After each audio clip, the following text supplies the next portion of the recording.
கண்களை மூடுவோம். நாம் ஆண்டவரை நோக்கி பார்க்கலாம்.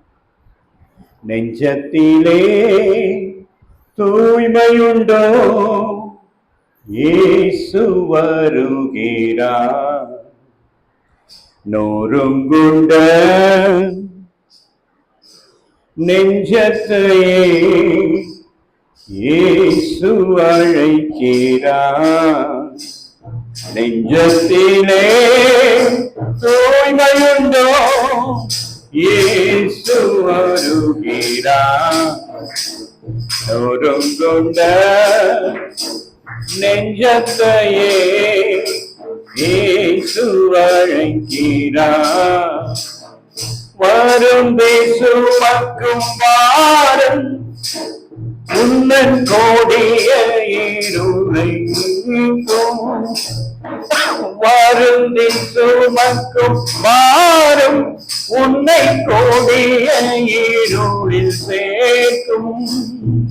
செய்த பாவம் இனி போதும், அவர் பாதம் வந்து சேரும். அவர் பாதம் வந்து சேரும். நெஞ்சத்திலே தூய்மையுண்டோ, இயேசு அழைக்கிறார். நொறுங்குண்ட நெஞ்சத்தையே இயேசு அழைக்கிறார். குருதி செய்தும் நெஞ்சம் உன்னை போன்று நோக்கும் கண்கள். குருதி சிந்தும் நெஞ்சம் உன்னை கூர்ந்து நோக்கும் கண்கள். செய்த பாவம் இனி போதும், அவர் பாதம் வந்து சேரும். அவர் பாதம் வந்து சேரும்.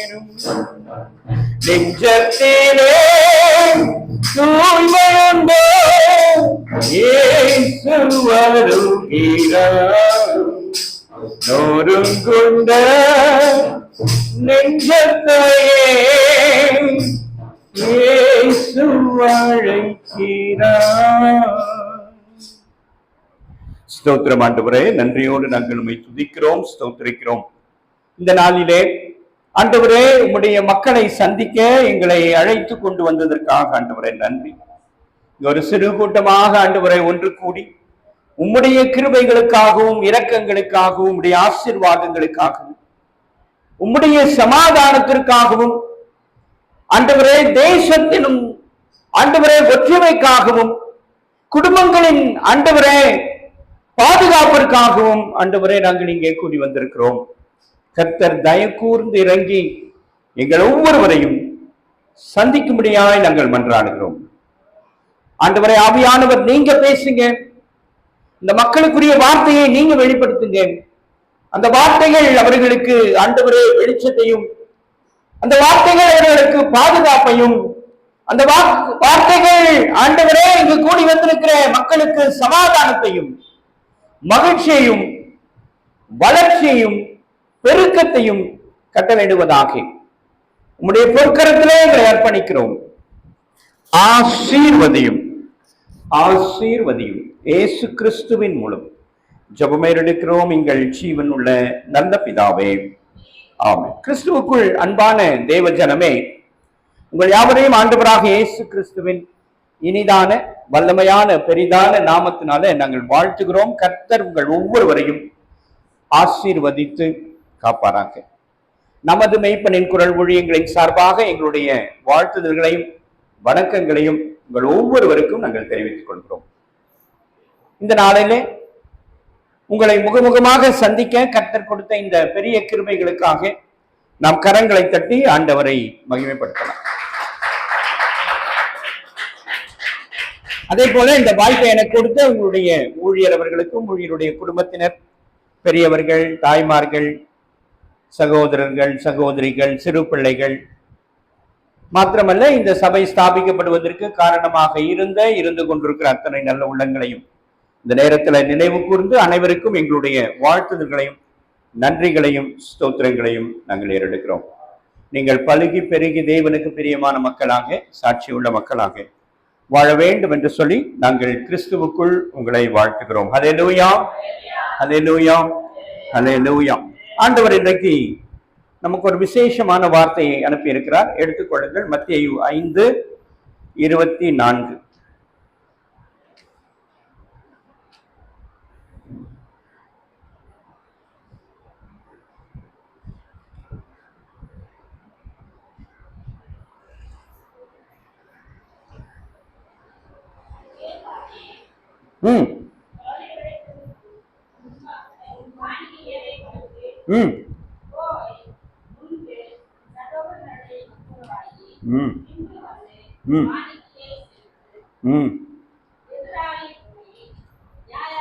போதுமா போதுமா, கரெக்டா? மறுபடியும் தெளிவா. அங்கேதானே பலிபீடத்தின் முன் உன் காணிக்கையை வைத்து விட்டு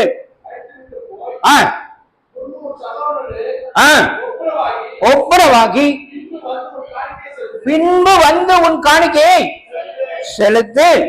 23வது வசனத்தை வாசிங்க.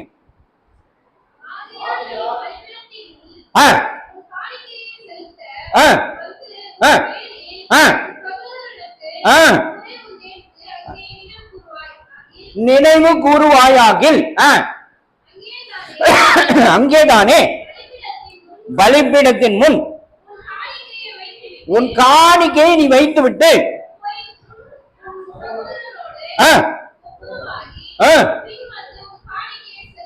ஹல்லேலூயா. என்ன சொல்றாரு?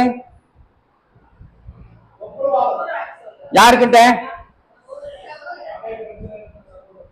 ஆமா, எல்லார்கிட்டையும். சகோதரன்னா எல்லாரும் சகோதரன் தான். பக்கத்து வீட்டுல இருக்கிறவனும் சகோதரன் தான், சொந்த சகோதரனும் சகோதரன் தான். ரைட்டா? எல்லாரும் சகோதரர்கள் தான். இப்ப நல்ல கவனத்துல வச்சுக்கொள்ளுங்க, இது ரொம்ப முக்கியம். இதை நாம தவிர்த்து விட்டு நாம் செயல்படுவோமானால் நம்முடைய காரியங்கள் அல்லது நம்முடைய வேண்டுதல்கள் அல்லது நாம் ஏறெடுக்கிற துதிகள், ஸ்தோத்திரங்கள் நிச்சயமாய் என்ன பண்ணாது? ஆமா, கேட்கப்படாது, ஏற்கப்படாது. இப்ப நல்லா கவனிச்சு கொள்ளுங்க. உங்க கணவரோடு உங்களுக்கு வருத்தம் இருக்கலாம், அல்லது உங்க கணவருக்கு உங்கள் மனைவி, அவர்கள் மனைவிகளோடு வருத்தம் இருக்கலாம், அல்லது உங்கள் சகோதரனோடு உங்களுக்கு வருத்தம் இருக்கலாம், உங்கள் அயலகத்தாரோடு கூட வருத்தம் இருக்கலாம். அப்படி இருந்தால் நாம் என்ன செய்ய வேண்டும்? ஒப்புரவாக வேண்டும். ரைட்டா? செய்வோமா? செய்யறீங்களா? செய்யலையா? இனிமேதான் செய்ய போறீங்களா? செஞ்சு நிக்கிறீங்களா? என்னம்மா செய்யறீங்க? சரி. எனக்கு இந்த அப்படிதான் தெரியுது. ஒரு அம்மா இங்க வந்து சாட்சி சொன்னாங்க. குடிகார கணவர், ஆனாலும் என்ன சொல்றாங்க? அவருக்காக வந்து சாட்சி சொல்றாங்க. அப்படின்னா என்ன பொருள்? அப்படின்னா என்ன பொருள்? ஒப்புரவாயிருக்கிறாங்கன்னு அர்த்தம். ரைட்டா? இருந்தாலும் இன்னும் போராடி இருக்கிறாங்க, ஆண்டவரே அவரை மாத்துங்க. ஆனாலும் என்ன பண்ணல? அவரை வெறுக்கல இல்லையா? வெறுத்திருந்தா என்ன பண்ணிருப்பாங்க? அவரை பத்தியே பேசியிருக்க மாட்டாங்க. நான் கூட யோசித்தேன், என்ன சாட்சி இவங்க சொல்றாங்க இங்க வந்து அப்படின்னு. ஆனா ஆண்டவர் அப்பதான் சொன்னார், இல்ல இல்லப்பா, அது உண்மை, அதுக்குள்ள வேற அர்த்தம் இருக்கிறது, அவங்க சொல்றது நல்லதுதான் அப்படின்னு சொன்னார் எனக்கு. ஹல்லேலூயா, ஹல்லேலூயா, ஹல்லேலூயா. சரி, நான் கவனிச்சுக்கொள்ளுங்க. இதுல ஒரு விசேஷம் இருக்கிறது என்பதை நாம் புரிந்து கொள்ள வேண்டும். ரைட்டா? இதுல என்ன இருக்கு? விசேஷம் இருக்குது. அது என்ன விசேஷம் நம்ம பார்க்க போறோம். இப்ப அதுக்கு முன்னாடி உலகம் எங்கே போய் கொண்டிருக்கிறது என்பதை ஒரு சில காரியங்களை உங்களுக்கு நினைவுபடுத்தி விட்டு நான் செய்திக்குள்ள போக விரும்புகிறேன். ஒரு போன வாரத்துல கோயம்புத்தூர் பகுதியில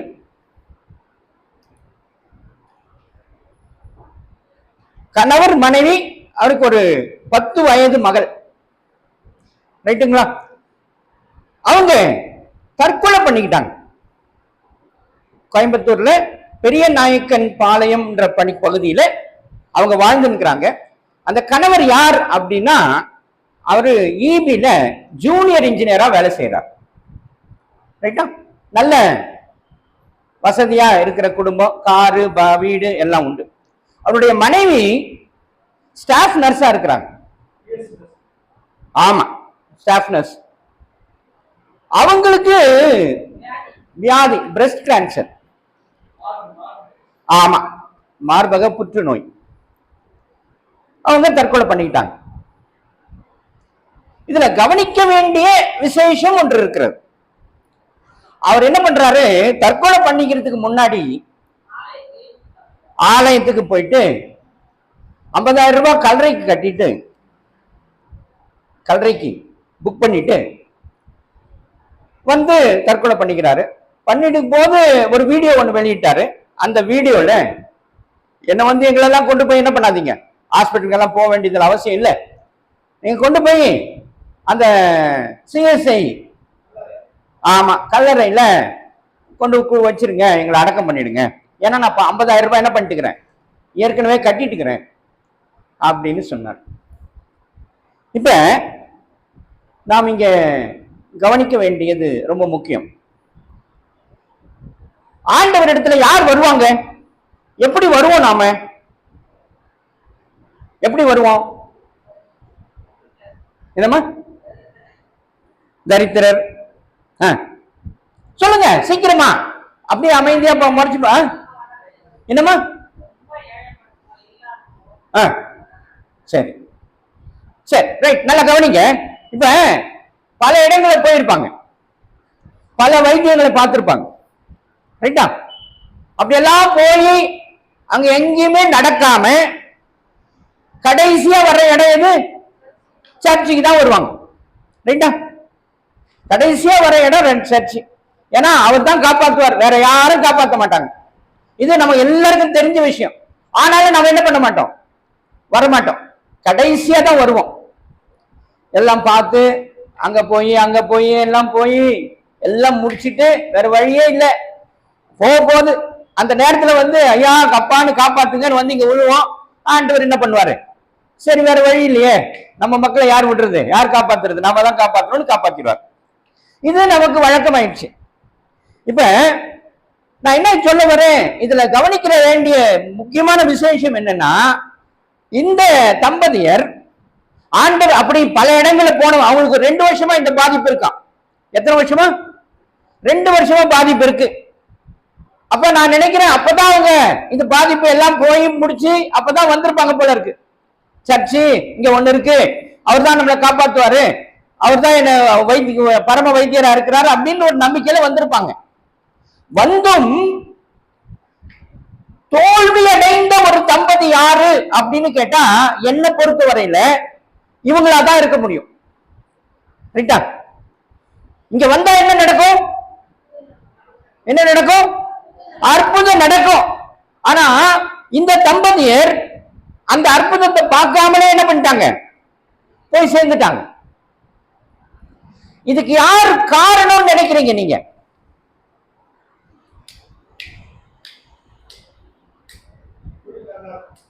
ஊழியக்காரன். அப்புறம்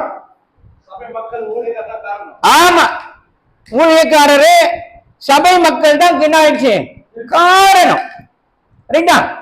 இப்ப நாம எப்படி இருக்கிறோம் என்பதை இந்த இடத்துல நாம கொஞ்சம் சிந்தித்து பார்க்க வேண்டும். நாம என்ன செய்து கொண்டிருக்கிறோம் இல்லையா? நாம வந்து இப்ப ஆண்டவர் நம்ம எல்லாம் தெரிந்து கொண்ட பாத்திரங்கள். ரைட்டா? பாஸ்டர் மட்டும் தெரிந்து கொள்ளப்பட்ட பாத்திரம் அல்ல. இங்க வந்திருக்கிற, உட்கார்ந்து கொண்டிருக்கிற, ஆண்டவருடைய வார்த்தையை கேட்டு கொண்டிருக்கிற ஒவ்வொருவரும் பாத்திரவான்கள். அப்படித்தான் ஆண்டவர் உங்களை தெரிந்து கொள்ள. இப்ப ஏராளமான மக்கள் இருக்கிறாங்க நம்ம ஊர்ல இல்லையா? இந்த பொதுப்பேட்டில எவ்வளவு பேர் இருப்பாங்க, அவ்வளவு பேரையும் என்ன பண்ணல, ஆண்டவரை ஏற்றுக்கொண்டு வரல. ஆனா நீங்க மட்டும்தான் வந்து உட்கார்ந்து இருக்கீங்க. அப்படின்னா என்ன பொருள்? ஆண்டவர் உங்களை அழைத்திருக்கிறார், உங்களை தெரிந்து கொண்டிருக்கிறார், தெரிந்து கொண்ட பாத்திரங்களாக நீங்க இருக்கிறீங்க. இதை நான் முதல்ல உணரணும். ஆனா நான் என்ன பண்றேன்னா, எனக்கு இந்த மகத்துவம் எல்லாம் எதுவுமே தெரியல. இப்ப நான் எதை நினைத்து கொண்டிருக்கிறேன் என்றால் என்னுடைய பலகீனங்களை மட்டுமே நான் நினைத்து பார்த்து கொண்டிருக்கிறேன். எனக்கு இது இல்லையே, எனக்கு அது இல்லையே, எனக்கு இது இல்லையே, அது இல்லையே, அப்படி இல்லையே, நான் இப்படி இல்லையே, ஐயோ எனக்கு ஒண்ணுமே இல்லையே, எனக்கு முடியலையே, எனக்கு நடக்க முடியலையே, எனக்கு போக முடியலையே, வர முடியலையே, இதான் நினைச்சுக்கிறோம். என்னைக்காவது அப்படிதான் ஆண்டவர் இருக்கிறாரா? நான் சொல்றது புரியுதா?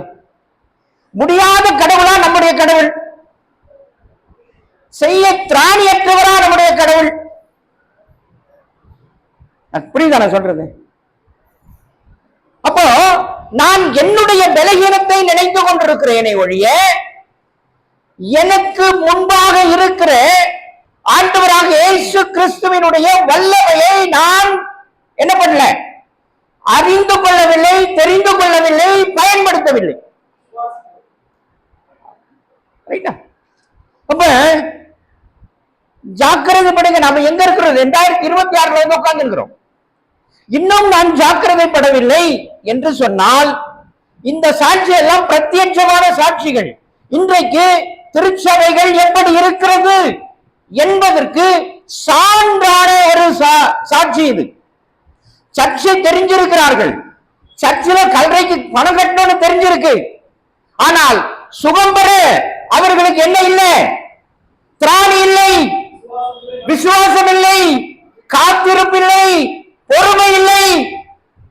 இப்படி எதுவுமே இல்லாம நானும் ஒரு கிறிஸ்தவன், நானும் ஒரு கிறிஸ்தவன் என்று சொல்லிக் கொண்டிருப்பதனாலே ஒரு பிரயோஜனமும் இல்லை.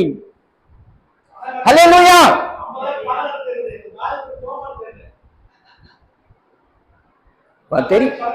இப்ப தெரியலன்னா யார் தெரியப்படுத்தி இருக்கணும்? பாஸ்ட் தெரியும், பாஸ்ட் மட்டும் பண்ணா போதுமா? பக்கத்துல இப்ப அவர் வந்து ஒரு அந்த தம்பதியர் வந்து எங்க உட்கார்றாங்க? ஆலயத்துல எங்க உட்காருவாங்க? உங்களோட மத்தியில உட்காருவாங்க, இங்க உட்கார மாட்டாங்க. ரைட்டா? இங்க உட்கார மாட்டாங்க. இங்க உட்காருவாங்களா? இல்ல, உங்க மத்தியில உட்கார்ந்து இருப்பாங்க, நீங்க பக்கத்துல உட்கார்ந்து இருப்பீங்க. அந்த அம்மாவுடைய மனநிலை உங்களுக்கு தெரியுமா தெரியாதா? தெரிஞ்சு என்ன பண்ணீங்க? அவங்கள விசாரிச்சீங்களா? ஏமா பயப்படாதேமா, இது ஒண்ணும் கிடையாதுமா, இதை விட பெரிய காரியத்தை என் வாழ்க்கையில் ஆண்டவர் செஞ்சிருக்கிறார், நான் செத்து பிழைச்சவன். இந்த வார்த்தையை ஒரு நாள் யாராவது சொல்லி இருந்தா அந்த அம்மா அந்த முடிவுக்கு வந்திருப்பாங்களா? அதுவும் குடும்பமா இந்த முடிவு எடுக்கிறதுக்கு அவங்க தயாராகி இருப்பாங்களா? ஒரு பச்சை குழந்தை வயசு என்னமா? 10 வயசு. இந்த வயசு பிள்ளைய சேர்த்து கொண்டு போயிட்டாங்களே, நியாயமா? ஒரு பாவம் அறியாத அந்த குழந்தையினுடைய உயிரை எடுத்து விட்டார்களே, யார் அந்த அதிகாரத்தை அவங்களுக்கு கொடுத்தது? சபை என்ன செஞ்சு கொண்டிருக்கிறது? சபை மக்கள் என்ன செய்து கொண்டிருக்கிறாங்க? வெட்கப்பட வேண்டிய விஷயம். நிச்சயமா சொல்கிறேன், இது நாம் வெட்கப்பட வேண்டிய விஷயம், சந்தோஷப்படுற விஷயம் கிடையாது. வெட்கம் நிச்சயமா தலை குனியணும். இதுக்கு நாம் ஒரு நாள் பதில் சொல்ல வேண்டி இருக்கும். ஆண்டவர் வருவார், ஒவ்வொருவரும் கேள்வி கேட்பார். என்ன செய்து கொண்டிருக்கிறேன் என்று கேட்பார். என்னையா செய்து கொண்டிருக்கிறீங்க? ஒரு மணி நேரம் வந்துட்டு போறது உங்க வேலையா? ஒரு மணி நேரம் வருவீங்க, தோத்திரம் சொல்றீங்க, பாட்டு பாடுவீங்க, காணிக்கை கொடுப்பீங்க, போயிடுவீங்களா? இதான் உங்களுக்கு அழைப்பா? இந்த அழைப்பு தான் உங்களுக்கு கொடுக்கப்பட்டதா? கேட்பாரா கேட்க மாட்டாரா? என்ன பதில் சொல்ல போறீங்க? என்ன பதில் சொல்ல போறீங்க? ஒரு 3 உயிர் போயிருக்கு, யார் அதற்கு பொறுப்பு? யோசிக்க வேண்டாமா? சிந்திக்க வேண்டாமா? நான் இப்படியே உட்கார்ந்து கொண்டிருப்பேன் என்று சொன்னால் ஆபத்து, மிகப்பெரிய ஆபத்து. உங்கள் மீது சாபம் வரும், உங்கள் ஒவ்வொருவர் மீதும் சாபம் வரும். தேவ கோபாக்கினை சும்மா விடாது. ஹல்லேலூயா, ஹல்லேலூயா, ஹல்லேலூயா. இன்னொரு சம்பவத்தை கேளுங்க. பெங்களூர்ல ஒரு அபார்ட்மெண்ட், அவருக்கு 76 வயசு, நாகேஸ்வர் ராவ்னு பேரு, 76 வயசு. அவர் ஐஎஸ்ஆர்ஓ நிறுவனத்துல டீம் லீடரா இருந்திருக்கிறார். அவருடைய மனைவிக்கு பெயர் சந்தியா ஸ்ரீ என்ற பெயர். அவருக்கு வயது 63. அவருடைய ஒரு மகள், அந்த மகள் இன்னைக்கு யுஎஸ்ல இருக்கிறாங்க, யுஎஸ்ல செட்டிலா இருக்கிறாங்க. அப்ப எப்பேற்பட்ட குடும்பம் தெரியுதா? இப்ப எப்பேற்பட்ட குடும்பம் தெரியுதா? ரைட். நேற்று முன்தினம் வந்த செய்தி, அந்த 76 வயது நிரம்பிய அந்த நபர், நான் இனிமே வாழ போறது ஒரு 5 வருஷமோ 3 வருஷமோ வாழ போறேன், அதனால எனக்கு அப்புறம் என் மனைவி யார் பாத்துக்கிறது அப்படின்னு ஒரு வருத்தம் இருக்கு. உடனே என்ன பண்ணாரு, அந்த அம்மா சமைச்சுனுக்கிறாங்க, சமையல் செஞ்சுனுக்கிறாங்க. பின்னாடி போய் ஒரு டவலை எடுத்துன்னு போய் அந்த அம்மா தலையில சுத்தி கழுத்தை நெரிச்சு கொன்னுட்டார். கொன்னுட்டு அவரும் தற்கொலை பண்ணிக்க முயற்சி எடுத்திருக்கிறாரு. பயம் வந்துருச்சு, வேற வழி இல்லை, மாட்டிக்கினாரு. கேட்டா, நான் அனாதையா இருக்கிறோங்க. எப்படிடா அனாதை? பணம் கையினாலே கொண்டுட்டு நான் அனாதை, எனக்கு வழி இல்லை. என்ன செஞ்சு கொண்டிருக்கிறோம் நாம? இதெல்லாம் கேட்கும் போது எனக்கு வேதனையாக இருக்கிறதுங்க, வேதனையா இருக்கிறது. இந்த செய்திகள்லாம் வேதனையை கொடுக்கிற செய்திகள். என்ன செய்து கொண்டிருக்கிறது சபை? சபை என்ன செய்து கொண்டிருக்கிறது? ஒண்ணுமே புரியலங்க எனக்கு. இது இப்ப வந்தது இல்ல, இது கடந்த நான் ஊழியத்திற்கு அழைக்கப்பட்டதே இந்த அடிப்படையில தான். வெறும் தற்கொலை தான் நடக்கும். நான் பேப்பர் எனக்கு போடுவாங்க படிக்கிறதுக்காக, அந்த paper Tamil paper English paper எல்லாம் வரும். நான் பத்திரிகை துறையில இருந்ததுனால காலையில எழுந்து பார்த்தா வெறும் இந்த செய்தி தான் வரும். நான் உடனே என்ன பண்ணிட்டேன், அந்த பத்திரிகைக்காரங்களை கூப்பிட்டுப்பா, இந்த பேப்பர் எல்லாம் போடாதீங்க, எனக்கு வேணாயா.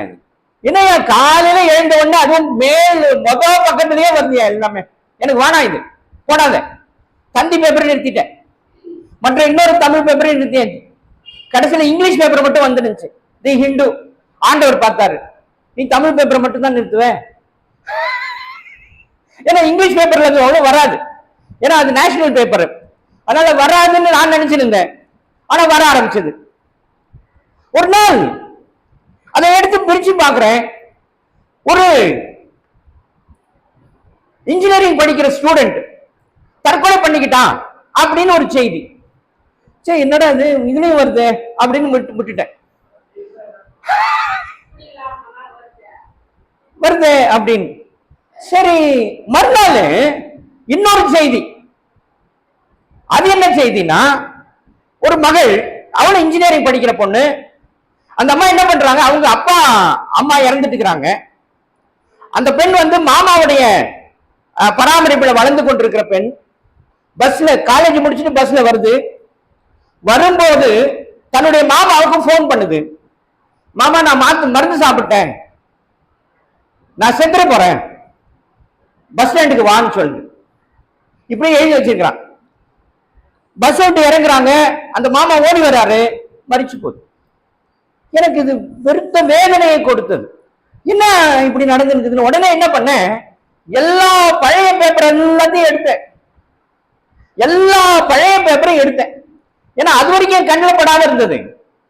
இது நடந்தது ஒன்றும் எனக்கு ஒரு பெரிய வேதனையை கொடுத்து எல்லா பேப்பரையும் எடுத்தேன். எல்லா பேப்பரையும் எடுத்து ஒரு வால் ஃபுல்லா உட்கார்ந்து எல்லா பேப்பரையும் தேடி தேடி தேடி அந்த தற்கொலைகள் இந்த மாதிரி காரியங்களை வெட்டி வெட்டி வெட்டி இவ்வளவு உயரத்துக்கு எடுத்தேன். உடனே என்ன பண்ணேன், எஸ்பி ஆபீஸ்க்கு போனேன். நான் போய் அவர்கிட்ட சொன்னது, உங்களால ஒண்ணுமே பண்ண முடியாது, இப்படியே தான் சொன்னேன். ஒரு லெட்டர் ஒன்று எழுதிட்டேன். லெட்டர் எழுதி கொண்டு, உங்களால ஒண்ணும் பண்ண முடியாது, எங்களால முடியும், எங்க கிட்ட அதுக்கு வாய்ப்பு இருக்கு, எங்களால முடியும், நீங்க ஒரு வாய்ப்பு கொடுத்தீங்கன்னா நாங்க இதை செய்வோம். அவர் மிரண்டுட்டாரு, ஐயா இனிமே இந்த மாதிரிலாம் வராதுங்க. என்னங்க இப்படி பண்ண, இல்ல இல்ல நான் எல்லாம் பண்ண முடியாதியா, நான் எப்படி பண்ண முடியும், இல்லங்க, நீங்க வந்து ஸ்கூல்ஸ்ல காலேஜ்ல ஒரு பர்மிஷன் வாங்கி கொடுங்க, நான் உங்களுக்கு போய் சொல்லிட்டு வரோம், சொல்லிட்டோம், கேட்கறவங்க கேட்கட்டும், ஐயோ அதெல்லாம் பண்ண முடியாது, நீங்களே போய் பாத்துக்கங்க அப்படின்னு சொல்லி நான் அதுக்கப்புறம் எல்லா கல்லூரி எல்லாத்துக்கும் போய் வந்தோம். அவங்களையும் பல பேர் ஐயோ அப்படியோன்னு பயந்துன்னு அப்படியே விட்டாங்க. அது அப்படியே நின்றுடுச்சு. மீண்டும் இந்த காரியம் ஆரம்பிச்சிருக்கு. மீண்டும் இந்த காரியம் ஆரம்பமா இருக்கிறது. ஆக நாம் கவனிக்க வேண்டியது, நாம் நம்மை சீர்தூக்கி பார்க்க வேண்டிய நேரம் வந்திருக்கிறது. மிக ஆபத்தை நாங்கள் சூழ்ந்து கொண்டிருக்கிறது. நம்முடைய வாழ்வு மிக ஆபத்தான சூழ்நிலை போய்கொண்டிருக்கிறது. எங்கு பார்த்தாலும் மரண வேளங்கள். அதாவது மரணம் எப்படி வரும்? எதேர்ச்சியா ஆக்சிடென்டா போயிடுவான். ஆனா இப்ப அப்படி இல்லை, தெரிஞ்சு தன் சொந்த கையினாலே தானே தேடிக்கொள்கிற சூழல் வந்திருக்கிறது என்பதுதான் ஆபத்து என்பதை நான் உங்களுக்கு நினைவுபடுத்த விரும்புகிறேன். சரி, இப்ப இதை கொஞ்சம் யோசிங்க, தயவு செஞ்சு சிந்திங்க. ஏதோ கேட்டோம் போயிட்டோம் இருக்க கூடாது, சிந்திங்கள். இப்ப நான் என்ன செய்யணும்? இதெல்லாம் வந்து ஒரு ஸ்ட்ராட்டஜி பண்ணணும். நாம இதற்கான முயற்சி எடுத்தால் ஆண்டவர், அதாவது நான் எல்லா சபையிலும் சொல்ற ஒரு வார்த்தை என்னன்னா, நான் ஒரு அடி எடுத்து வைத்தால் ஆண்டவர் என்னை 100 அடி 101 அடியில கொண்டு போய் என்ன பண்ணிடுவாரு? நிறுத்த வல்லவராக இருக்கிறார். ஒரு சின்ன முயற்சி. என்ன செய்ய வேண்டும் என்று சிந்தியுங்கள். என்ன செய்ய வேண்டும்? ஆண்டவரே என்னால முடியாது. மத்தேயு சுவிசேஷம் 19வது அதிகாரம்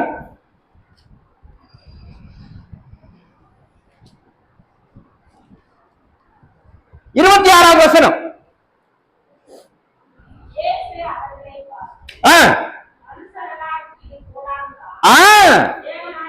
ஆமா, தேவனால் எல்லாம் கூடும். அப்ப நான் என்ன பண்ணணும்? ஆண்டவர் நமக்கு உணர்த்த வேண்டாமா? நான் அவரை பலவந்தம் பண்ண வேண்டும். ஹல்லேலூயா. நான் என்ன செய்யணும்? நான் என்ன செய்யணும்? ஒன்னும் காணோம். அதுதான் எப்படி ஜெபம் பண்ணோம்? வெறுமனே முட்டி போட்டு ஆண்டவரே காப்பாத்துங்க காப்பாத்துங்கன்னு இல்ல. ரைட்டா? அப்படியா ஜெபம் பண்ணோம்? எப்படி ஜெபம் பண்ணணும் தெரியுமா? விழித்திருந்து. எப்படி விழித்திருந்து? எப்படி விழித்திருந்து? வாசிங்க. ஆதியாகமம் 32, 26, 27, 28 வசனங்கள்.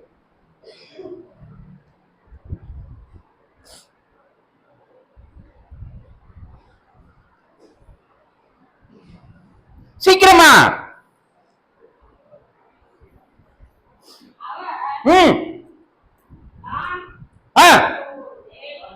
நான் போகட்டும், பொழுது விடுகிறது.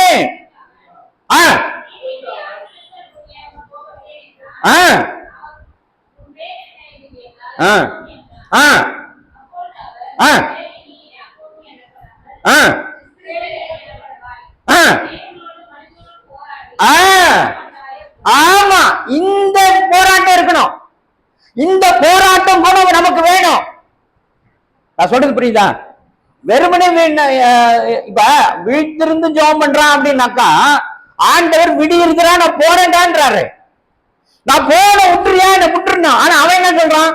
நான் விட மாட்டேன்றான். யாராவது அப்படி பண்ணிக்கிறோமா? நாம யாராவது கொஞ்சம் மனசாட்சி உள்ளவங்க சொல்லுங்க, யாராவது இப்படி பண்ணிக்கிறோம்? நம்ம அனுபவம் இருக்கா? யாருக்காவது இருக்கா? யாருக்காவது? என்னம்மா நீதான் இருக்கா? யாருக்காவது இருக்கா? அப்புறம் அப்ப என்ன பண்ணுகிறோம்? இங்க உட்கார்ந்தாலே வெயில், நடக்க முடியாது, ரொம்ப தூரமாகுது, எனக்கு வசதி இல்லை, எனக்கு அங்க போனா என்ன கொடுக்குறாங்க, இங்க போனா இது கொடுக்குறாங்க, இப்படிதானே உட்காந்துக்கிறோம். சொல்றது புரியுதா? நான் சொல்றது புரியுதாமா? இல்ல, இந்த இந்த போராட்ட குணம் இருக்கா நமக்கு? இந்த போராட்ட குணம் இருக்கா? இதுக்கு பேர் நாங்க பலவந்தம் பண்றது. யார பலவந்தம் பண்றது? பண்ணோமா? பண்ணிருக்கிறோமா? நீர் என்னை ஆசீர்வதித்தால் ஒழிய நான் உன்னை என்ன பண்ண மாட்டேன். என்னைக்காவது உங்ககிட்ட போராடி இருக்கிறாரா? இல்ல நீங்க அவர்கிட்ட போராடி இருக்கீங்களா? இந்த அனுபவம் இருக்கா? எப்ப இதெல்லாம் கத்துக்கிறது? எப்பங்க கத்துக்கிறது? உங்க பைபிள்ல தானே படிக்கிறீங்க. ஹல்லேலூயா, ஹல்லேலூயா. தயவு செய்து புரிந்து கொள்ளுங்கள். உங்க நிலைமைகளை மாத்துங்க, உங்க மனநிலையை மாற்றுங்க, உங்க பழக்க வழக்கங்களை மாத்துங்க, உங்க பழக்க வழக்கங்களை மாத்துங்க. இல்ல இல்ல எனக்கு வெயில் ஆகுதுங்க, நான் முடியாதுங்க, நான் சீக்கிரமா வச்சுட்டு நான் சீக்கிரமா ஓடி போயிடுறேங்க. இதெல்லாம் வேலைக்கு ஆகாது, இதெல்லாம் வேலைக்கு ஆகாது, வேலைக்கே ஆகாது. அப்ப நான் என்ன செய்ய வேண்டும் என்பதை நான் தீர்மானிக்க வேண்டும். அது வரைக்கும் ஆண்டவர் ஒண்ணுமே பண்ண மாட்டார். நிச்சயமா சொல்றேன், அது வரைக்கும் ஒண்ணும் பண்ண மாட்டார். நான் இப்படியேதான் என்னுடைய வாழ்க்கை ஓடிக்கொண்டிருக்கும். அப்படியே பட்டும் படாம தொட்டும் தொடாம இல்ல அப்படியே போய் கொண்டிருக்கும். ஒரு முன்னேற்றத்தையும் பார்க்க முடியாது. நீங்கள் முன்னேற்றத்தை பார்க்க வேண்டுமானால் பலவந்தம் பண்ணுகிறவர்களாக மாற வேண்டும். இப்ப நான் கேட்கிறேன், ஆண்டவர் இவன் சொன்னாதான் போவாரா? இல்ல யாக்கோபு சொன்னாதான் போவாரா? நான் கேட்கிறேன், அப்படிதான் போவாரா? ஆனா இங்க கேட்டு உட்காந்துக்கிற பர்மிஷன் அவங்ககிட்ட, நான் போனேன்டா விடுறா என்ன, நான் போனேன்டா நான் விடுறா என்ன கேட்டு உட்காந்துக்கிறாரு. என்னம்மா என்ன விடுவ போனன்றாரு. அப்ப அவன் என்ன பண்றான்? விட மாட்டேன்றான். அப்ப யாருக்கு அதிகாரம் அதிகமாகுது? யாருக்கு அதிகாரம் இருக்குன்னு கேக்குறேன், யாக்கோபுக்கு. அப்போ உங்களுக்கு அந்த அதிகாரத்தை கையில வச்சுன்னு உட்காந்துக்கிறீங்களே, என்ன பண்ணீங்க? என்னங்க பண்ணீங்க? இப்ப அம்மா சொல்றாங்க, சாட்சி வந்து சொன்னாங்க, என் கணவர் குடிச்சுனே இருக்கிறாரு, நானும் ஜெபம் பண்ணேக்கிறேன். ஏன் உங்களுக்கு கிடைக்கல? ஏன் அதை மாற்ற முடியல? ஏன் மாற்ற முடியல? ஒரு சம்பவம் சொல்றேன். நான் பையன் படிச்சுட்டு இருக்கிறான். அவனுக்கு நாங்க எங்களுடைய சூழல் எப்படின்னா, நானும் 2 பேருமே வேலை செய்யற சூழல். 2 பேருமே வேலை செய்யறோம். சின்ன குழந்தை, கை குழந்தை, 1.5 வயசு குழந்தை. அந்த குழந்தைக்கு என்ன பண்றது? வீட்டுல உள்ள வச்சுட்டு டிவியை ஆன் பண்ணிட்டு ரிமோட்டை பக்கத்துல வச்சுட்டு தூங்க வச்சுட்டு நாங்க போயிடுவோம். தூங்கி எழுந்த உடனே பக்கத்துல ரிமோட் இருக்கு இல்லையா, அதை ஆன் பண்ணா டாம் அண்ட் ஜெர்ரி ஓடும். நாங்க மத்தியானத்துல வந்து சாப்பாடு கொடுத்துட்டு போயிடுவோம். சாயந்தரம் வந்து இப்படியேதான் ஓடி இருக்குது எங்க வாழ்க்கை. இது என்ன ஆயிடுச்சு அப்படின்னா, டிவி பாக்குற பழக்கத்துல ஊறி போயிட்டான். 1.5 வயசுல இருந்தே பாக்குறதுனா என்ன ஆகும்? இவர் என்ன ஆயிட்டாரு, வீட்டுல வந்து நாங்க வெளியே போனா வரமாட்டான்.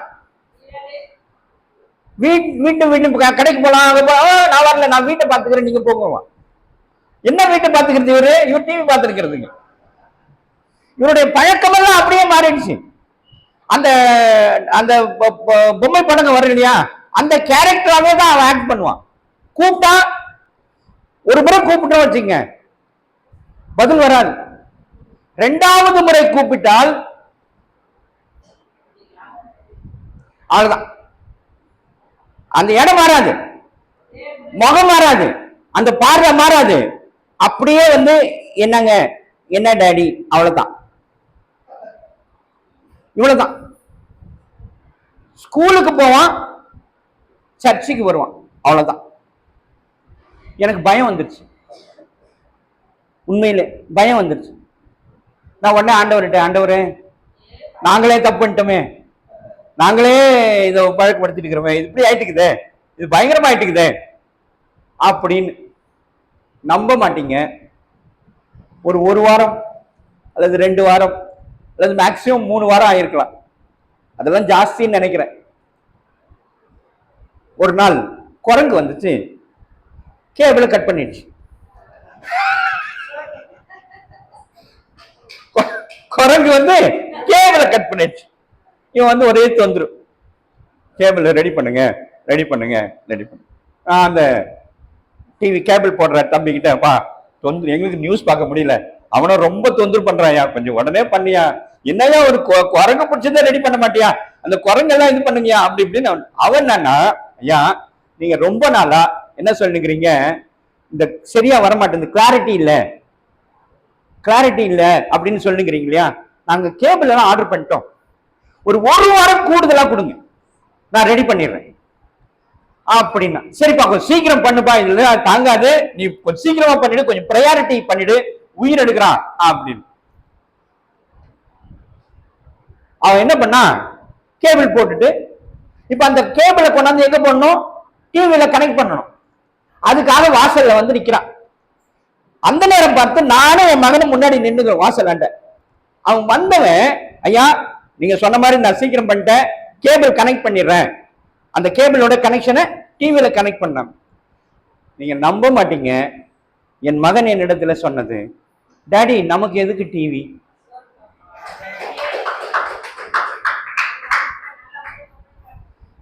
நான் என்ன சொன்னேன், நீயே சொல்லிடுனா, அவன் போயிட்டான், அதுக்குள்ள டிவி கனெக்ட் பண்ணவே இல்லை, அவன் போயிட்டான். நீ அவனுக்கே சொல்லிட்டா, அவனும் போயிட்டான். அதோட எங்க வீட்டுல டிவி கட்டாச்சு. அப்ப எடுத்து, அதாவது நான் இது சொன்னது இது வந்து ஒரு 15-20 வருட கதை. அது வரைக்கும் எங்க டிவியே கிடையாது. எங்கிட்ட இருந்த டிவி தூக்கி பறவையில போட்டோம். சாம்சங் டிவி, நல்ல டிவி வச்சிருந்தோம், பெரிய டிவி தூக்கி பறவையில போட்டோம். அது கடைசி வரைக்கும் அப்படியே தான் இருந்தது. எதற்கு சொல்லுகிறேன் என்று சொன்னால், நம்முடைய ஜெபங்கள் இப்படியாக இருக்க வேண்டும். அதை இங்கே செய்து காட்டி இருக்கிறான் யாக்கோபு. ஆண்டவர் அவனிடத்தில் போராடி கொண்டிருக்கிறார். ஆகவே தான் சொல்றார், உன் பேர் என்னன்னு கேட்கிறாரு. அவன் சொல்றான், என் பேர் யாக்கோபு. அவர் சொல்றார், இனி உன் பேர் யாக்கோபு கிடையாதுப்பா, நீ தேவனோடும் மனிதனோடும் போராடுகிற மனிதன், போராடி ஜெயிக்கிறவன். ஆகவே உன் பெயர் இனி யாக்கோபு என்று இராமல் இஸ்ரவேல் எனப்படுவதாக என்று சொல்லி அவனுக்கு மறுபெயரிட்டார் என்று பார்க்கிறோம். அப்படிப்பட்ட அனுபவம் தான் நமக்கு வேண்டும். இந்த அனுபவம் தான் ஆண்டவர் நம்மிடத்தில் எதிர்பார்க்கிறார். ஆனால் நாம் அப்படியாக வாழவும் இல்லை, பிரயாசம் எடுக்கவும் இல்லை என்பது வேதனைக்குரிய விஷயம் பிரியமானவர்கள். சரி, இப்ப செய்திக்கு போகலாம். ஒரு முக்கியமான விசேஷத்தை நான் உங்களுக்கு சொல்ல போகிறேன் இன்னைக்கு. இப்ப நல்லா கவனிங்க, நாம் யாருன்னு தெரியுமா உங்களுக்கு? நாம் யார் தெரியுமா உங்களுக்கு? நீங்க யாருன்னு தெரியுமா உங்களுக்கு? நீங்க யார் என்னமா? தேவ சாயல். ரைட். எப்படி தேவ சாயல்? அதுக்கு அர்த்தம் தெரியுமா? சரியா சொன்னாரு, தேவ சாயல். ரைட். எப்படி தேவ சாயல் தெரியுமா உங்களுக்கு? எப்படி தேவ சாயல் சொல்லுங்க. நீங்கள் எப்படி தேவ சாயல் தெரியுமா? தெரியாது, ஒருத்தருக்கும் தெரியாது. நாங்க அப்படித்தான் வாழ்ந்துருக்கிறோம். ஆனா பாட்டு மட்டும் நல்லா பாடுவோம். இப்ப ஒரு பாட்டு பாடுனீங்க, என்ன பாட்டு? என்ன பாட்டு பாடுனீங்க? பாடுங்க, என்ன பாட்டு? பாருங்க, என்ன பாட்டு அது? நாங்கள் ராஜாக்களும். பாருங்க, அந்த அந்த வரியை பாருங்க கொஞ்சம்.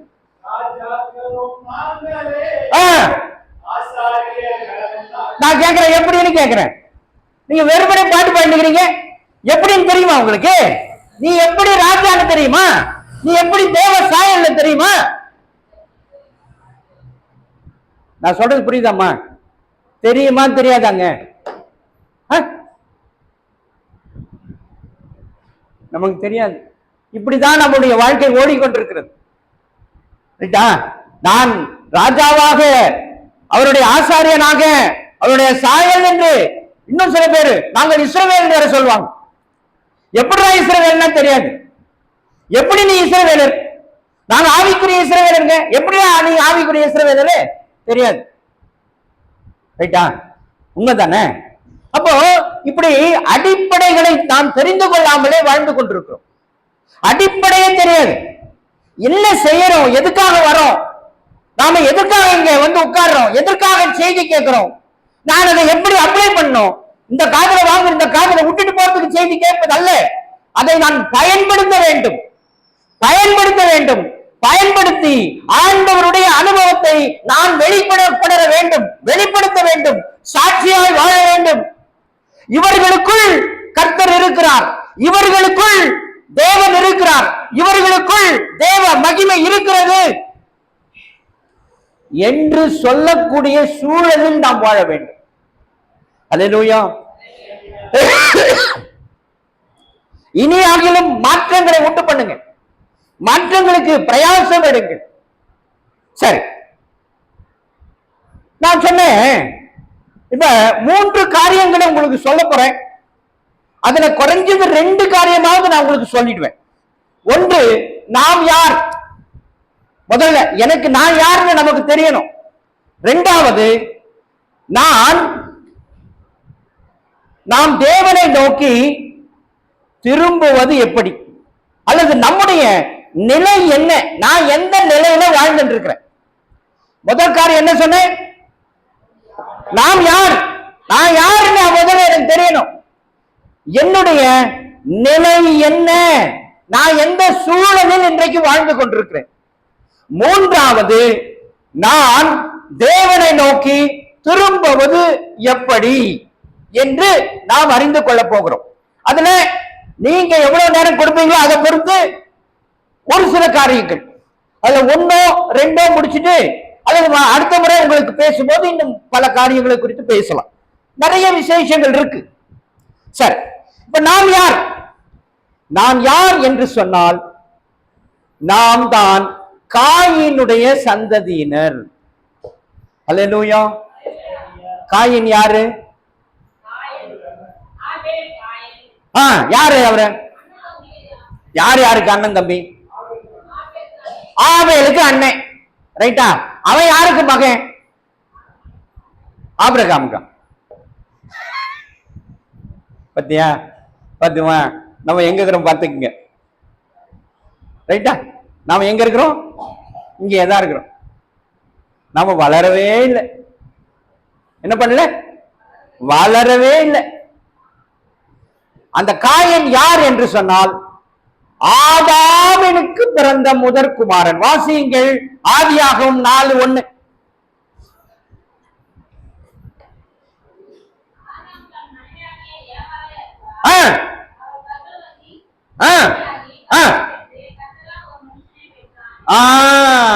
போதுமா?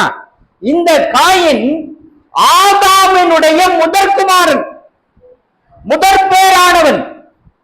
அல்லேலூயா, அல்லேலூயா. நீங்க 2 பேரும் என்னவா பேசுறீங்க? பத்தியா, நான் பேசுறதும் கேட்கல. பத்தியா, பார்த்துக்கோ எப்படி போயின்னு பாரு கதை. அவங்க 2 பேரும் ரொம்ப சுவாரஸ்யமா பேசின்னு உட்காந்துக்கிறாங்க. நியாயமா? தலையை மட்டும் பலமா ஆட்டுறீங்களா? கவனிங்க கவனிங்க கவனிங்க கவனிங்க கவனிங்க கவனிங்க. சரி, ஆதாம் யார்? ஆதாம் யார்? முதல் மனிதன். இந்த பூமியில உண்டாகின முதல் மனிதன் யார்? ஆதாம். அந்த முதல் மனிதனுக்கு பிறந்தவன் யார்? காயின். காயின் தான் முதல் மனிதன். இப்ப நீங்க கேட்கறீங்க, நீங்க கேட்பீங்க, எப்படிங்க காயின் தான் எங்க தகப்பன் எப்படி சொல்றீங்க? யாரும் கேட்கிற மாதிரி இல்லையா? காயின் தான் எனக்கு அப்பான்னு எப்படி சொல்றீங்க? கேட்பீங்களா? கேட்க மாட்டீங்களா? கேட்கணும் இல்லையா? எப்படிங்க, என்ன அடிப்படையில சொல்றீங்க? ரைட்டா? கேட்கணுமா கேட்க வேணாவா? கேட்கணும். நீ கேட்கவே மாட்டேன்ற. தலையை குஞ்சின்னு மோளத்துக்கு நடுவிலேயே உன் தலையை போட்டுக்கிற நீ தான். கேட்கணுமா இல்லையாமா? இவ்வளவு பெரிய விஷயம். ஒரு இது வந்து இந்த செய்தி உங்களுக்கு புதிய செய்தியா பழைய செய்தியா? அல்லேலூயா. பழைய செய்தியா புது செய்தியா? பழைய செய்தியா? எப்படி பழைய செய்தி? உங்களுக்கு தெரியுமா? ஏற்கனவே என்ன படிச்சுக்கிறீங்க? பைபிள்ல என்ன சொல்லி இருக்குது? எங்க அப்பா தான் காயன்னு சொல்லியிருக்கா? எங்க அப்பா தான் காயின்னு சொல்லியிருக்கான். என்னம்மா நான் சொல்றது என்ன, நான் ஒண்ணு கேட்கிறேன், நீங்க ஒண்ணு பதில் சொல்றீங்க, நீங்க எழுதினுக்கிறீங்க, கேட்கறீங்களா, சுவாரஸ்யமா இருக்கா, கேட்கறதுக்கு மனநிலை இருக்கா இல்லையா, ஒண்ணுமே சொல்ல மாட்டேன்றீங்க. Hallelujah, hallelujah, hallelujah, hallelujah. Right, very good. இப்ப நல்லா கவனிங்க. அதே 4வது அதிகாரம் 22வது வசனத்தை வாசிங்க. சில்லாலும் தூபால் காயினை பெற்றால் அவன் பித்தளை, இரும்பு முதலியவற்றின் தொழிலாளர் யாவருக்கும் ஆசாரியனானான். தூபால் காயினுடைய சகோதரி நாமான். இந்த அம்மா தான் நமக்கு நேரடி தாய். யாரு? இந்த அம்மா தான் நமக்கு நேரடி தாய்.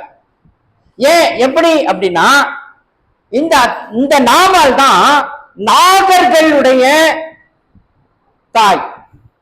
நாகர்களுடைய குல மக்கள், ஜாதி மக்கள் இருக்காங்க இல்லையா, நம்மெல்லாம் ஒரு மக்கள். அந்த மக்களுடைய தாய் யாரு? யாரு? நாமால். அந்த கூட்டத்துக்கு என்ன பேரு? அந்த ஜனத்துக்கு என்ன பேரு? அல்லேலூயா. கேட்க மாட்டேன், சொல்ல மாட்டேன், பதில் சொல்லுங்க, என்ன பேரு?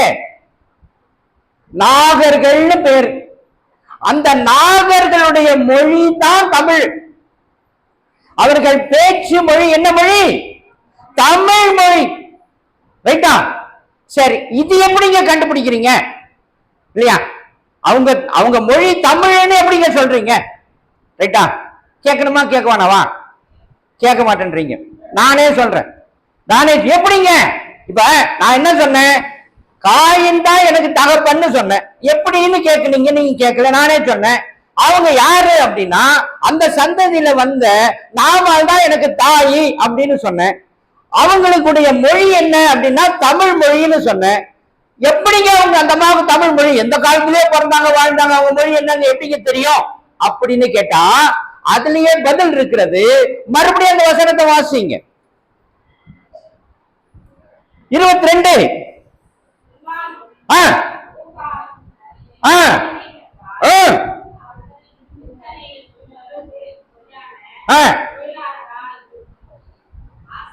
அவ்வளவுதான், அங்கேயே பதில் இருக்கு. என்ன பதில் அப்படின்னா, என்னமா ரைட்டு, நான் என்ன பதில் கண்டுபிடிக்கிறோம் நீங்க தெரியுமா? அதுல குறிப்பா நீங்க குறிச்சிக்க வேண்டியது, எதுக்கு ஆசாரியன், எதுக்கு ஆசாரியன் போட்டிருக்கு? என்ன தொழிலுக்கு? பித்தளை இரும்பு தொழிலுக்கு. இப்ப நல்லா கவனிங்க. இரும்பு, பித்தளை முதலியவற்றை முதலில் கண்டுபிடித்தது தமிழர்கள். ஹல்லேலூயா. ரைட்டா? இப்ப ஆதாரம் எப்படி கொடுக்கிறோம் பாருங்க. பித்தளை, இரும்பு. இப்ப நீங்க அதுக்கு அது எப்படிங்க ஆதாரம்னு பாத்தீங்கன்னா, ஒரு 6 மாசத்துக்கு முன்னாடி நம்முடைய தமிழக முதல்வர் ஒரு ஆய்வு அறிக்கையை வெளியிட்டார். ஒரு பெரிய சிறப்பாக அது ஒரு கொண்டாடப்பட்டு அந்த ஆய்வறிக்கை வெளியிடப்பட்டது.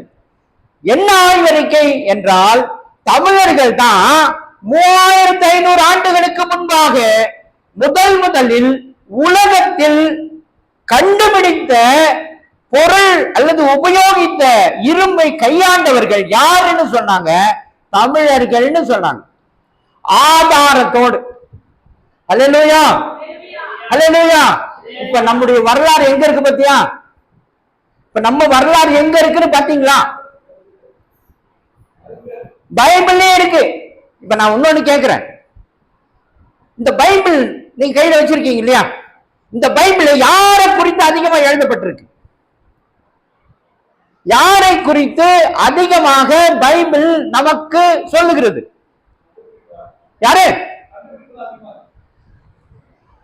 அடுத்தது. சரி, அது அடுத்தது. வேற யாரு?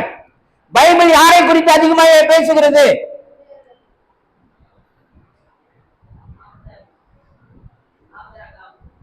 Very good. அடுத்தது இந்த அம்மா தான் பாதி கிணறு தாண்டிக்கிறாங்க. ஆபிரகாம், ஈசாக்கு, ரைட்டா? அவங்க எல்லாம் யாரு? இஸ்ரவேலர்கள், ரைட்டா? யாக்கோவை பத்தி பார்த்தோம் இல்லையா? அவனுடைய சந்ததியில வந்ததுதான் இஸ்ரவேலர். அந்த இஸ்ரவேலரை குறித்து தான் பைபிள் அதிகமா பேசுது. அந்த பகுதியை பற்றி தான் இந்த பகுதியில பைபிள்ல கலிலேயா போட்டிருக்கா. எந்த ஊர்ல இருக்குது கலிலேயா? கலிலேயா எந்த ஊர்ல இருக்கு? கப்பர்நகும் எந்த ஊர்ல இருக்கு? பெத்லகேம் எந்த ஊர்ல இருக்கு?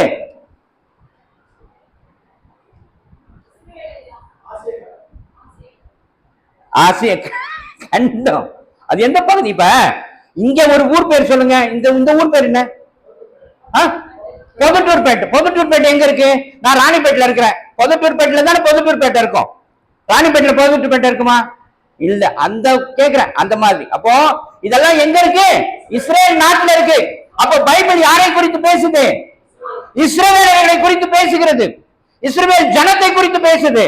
அப்போ யாருக்காவது என்னைக்காவது யோசிச்சதுண்டா, ஏங்க இந்த பைபிள் இஸ்ரவேலை மட்டும் பேசுது, இஸ்ரவேல் ஜனத்தை மட்டும் பேசுது, என்ன குறித்து ஒண்ணுமே பேசவே இல்லையே? யோசிங்களா? யோசிங்களா? யோசிக்கவும் இல்லை.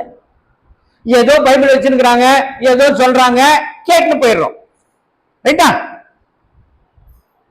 ஏங்க அவரை பத்தி பேசுது? அந்த மாதிரி யோசிச்சுமா? என்ன யோசிச்சுமா? யோசிக்கவும் இல்லை. எதுக்காக அவங்கள பத்தி மட்டும் பேசுது? ஏன் அப்படின்னா, இங்கதான் நாம புரிந்து கொள்ள வேண்டியும். நான் முதல்ல ஒரு வசனத்தை சொன்னேன். என்ன வசனம்? முதல் வசனம் மத்தேயு. கரெக்ட். இந்த அம்மா தாங்க கரெக்டா சொல்றாங்க. ஏமா என்னமா பண்ணுகிற நீ? கைய காலை படிச்சுன்னு பேசாம உட்காந்துக்கிறிய. இந்த அம்மா எத்தனை பதில் சொல்லுக்குது. ஒரு பதில் நீ சொன்னியாமா? ஒரு பதில் சொன்னியா? போன வருஷம் உன்னை பத்தி ஒரு விஷயத்தை சொல்லிட்டு போனேன். என்ன சொல்லிட்டு போனேன் தெரியுமா உனக்கு? மறந்துட்டீங்க. இந்த அம்மாவை பத்தி ஒரு விஷயம் சொல்லிட்டு போனேன். சொன்னா? ஆனா இந்த அம்மா இன்னைக்கு அப்படியே தான் உட்காந்துக்குது. நியாயமா? என்னங்க என்ன பண்றீங்க நீங்க?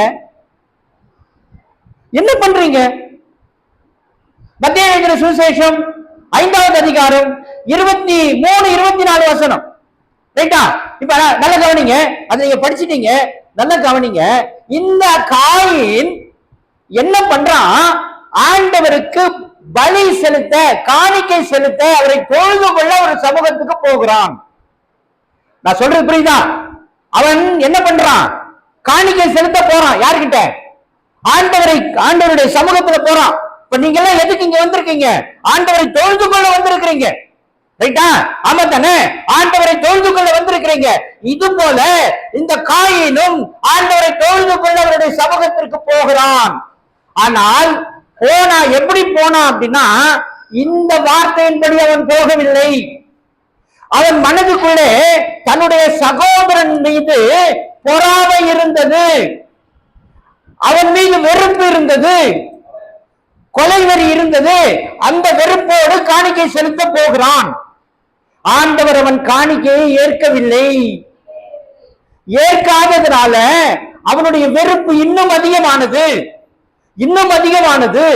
அதிகமானதுனால இப்ப அவனுக்கு என்ன தோணுதுன்னா, இவன் தான்டா என் காரியத்தை கெடுத்துட்டான், இவன் தான் என்ன காரியத்தை கெடுத்துட்டான் அப்படின்னு சொல்லி அவன் மீது பொறாமைப்பட்டு அவனை கொலை செய்து போடுகிறான். ஹல்லேலூயா, ஹல்லேலூயா. புரிந்து கொள்ளுங்கள். இப்ப நாம எப்படி ஆலயத்திற்கு வரணும்னு புரிந்து கொள்ளுங்க. இவன் ஆண்டவர் சொன்ன அந்த அடிப்படையில் ஆலயத்திற்கு வரவில்லை. அவரை தொழுது கொள்ள அந்த அடிப்படையில் வரவில்லை. அவன் கொலை எண்ணங்களோடு, பொறாமை எண்ணங்களோடு, தவறான எண்ணங்களோடு அவன் ஆலயத்திற்கு வருகிறான். வந்தவன் அவனுடைய காணிக்கை ஏற்றுக்கொள்ளப்படவில்லை, அவனை அங்கீகரிக்கவில்லை. அவனுடைய கோபம் இன்னும் அதிகமானது. வெளியே போய் யார் மீது அந்த கோபத்தை வெளிப்படுத்துகிறான் என்றால், தன் சொந்த சகோதரன் மீது வெளிப்படுத்துகிறான். அந்த வெளிப்பாடு என்ன ஆயிற்று என்றால், ஏற்கனவே இவர்கள் இரும்பை கையாண்டவர்கள், கத்தி உண்டாக்குனார்கள், வாழை உண்டாக்குனாங்க. அதை தன் சகோதரன் மீது பிரயோகித்து அவனை அழித்து போட்டான். ஹல்லேலூயா, ஹல்லேலூயா. இப்ப 21வது வசனத்தை வாசி.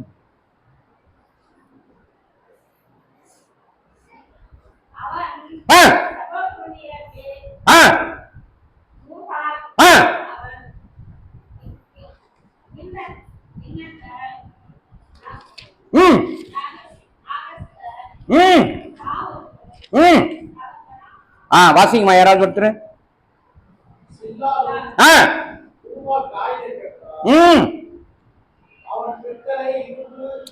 21.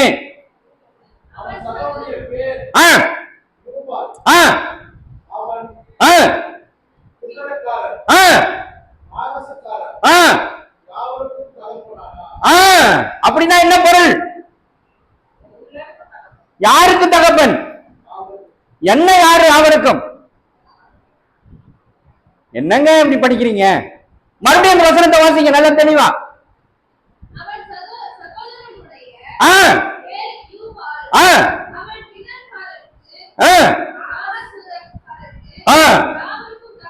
ஆமா, அப்படின்னா என்ன பொருள்?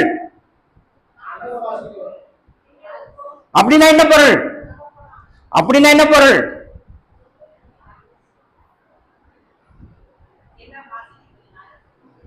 என்னது? நான் சொல்லுமா, கரெக்டாமா? நீங்க நல்லா கரெக்டா சொல்றீங்க, சொல்லுங்கம்மா. என்ன வாசிக்கிறது? என்ன கிண்ணறனா என்ன? கிண்ணறம்னா என்ன? அப்படின்னா என்ன பொருள்? வாத்திய கருவிகளுக்கு தகப்பன். வாத்தியாரு. அப்ப அதை கண்டுபிடித்து கையாண்டவர் இல்லையா? கையாண்டவன் அப்படி தானே. இப்ப இன்னொன்னு சொல்லுங்க, நீங்க எல்லாம் படிச்சவங்க தானே. தம்பி தூங்குற, தம்பி கவனிக்கிறியா? கவனிக்கிறியா? நல்ல கவனி, நல்ல கவனி, நல்ல கவனி. எனக்கு ஒரு பதில் சொல்லு. தமிழுக்கு ஒரு சிறப்பு இருக்கு. என்ன சிறப்புன்னு யாராவது ஒருத்தர் சொல்லுங்க பார்க்கலாம். தமிழுக்கு என்ன சிறப்பு? கல் தோன்றி மண் தோன்றா காலத்தே வாளோடு தோன்றிய மூத்த குடி. கல் தோன்றி மண் தோன்றா காலத்தே வாளோடு தோன்றிய மூத்த குடி தமிழ் குடி. தெரியுமா? நமக்கு அந்த பெருமை இருக்கு. மண் கல் தோன்றி மண் தோன்றா காலத்தே வாளோடு தோன்றிய மூத்த குடி தமிழ் குடி. அந்த அடிப்படையில தான் கல்லும் தோன்றல மண்ணும் தோன்றல, ஆனா இரும்போடு தோன்றிட்டான். யார் அவன்? தமிழர்கள். நாம தான், நம்ம முற்பிதாக்கள், நாம் அந்த வழியில வந்தவர்கள், இந்த பெருமைக்கு சொந்தக்காரர்கள். அல்லேலூயா. சரி, தமிழுக்கு இன்னொரு சிறப்பு இருக்கு, கொஞ்சம் சொல்லுங்க பார்க்கலாம். இன்னொரு சிறப்பு இருக்கு. இயல், இசை, நாடகம் என்கிற முத்தமிழ் என்ற பெருமைக்கு சொந்தக்காரர்கள் நம்ம தான். ஹல்லேலூயா, ஹல்லேலூயா. அப்ப இந்த இயல் என்பது என்ன? பேச்சு, எழுத்து. இசை என்பது என்ன? இசைக்கருவி. மூன்றாவது நாடகம். இப்ப 21வது வசனம் என்ன சொல்லுது?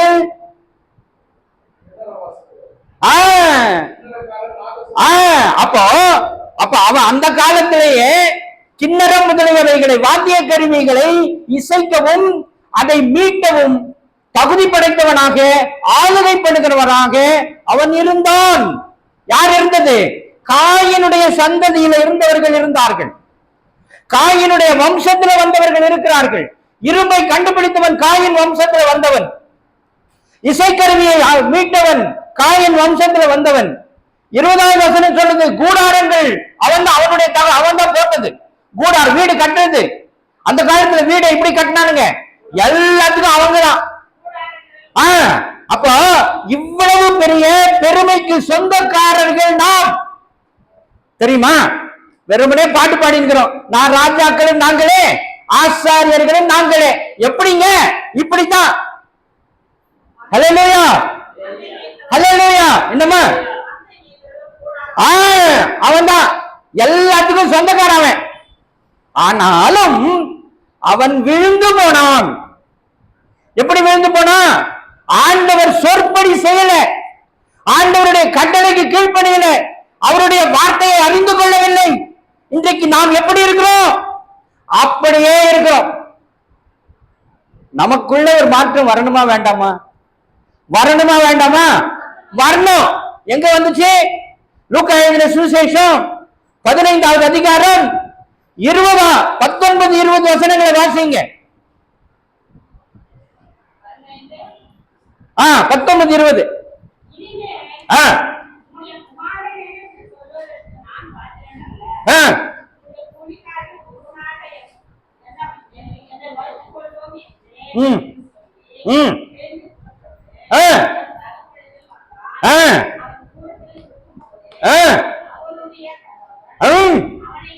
அவனை கண்டு மனதுருகி ஓடி அவன் கழுத்தை கட்டிக்கொண்டு அவனை நித்தம் செய்தான்.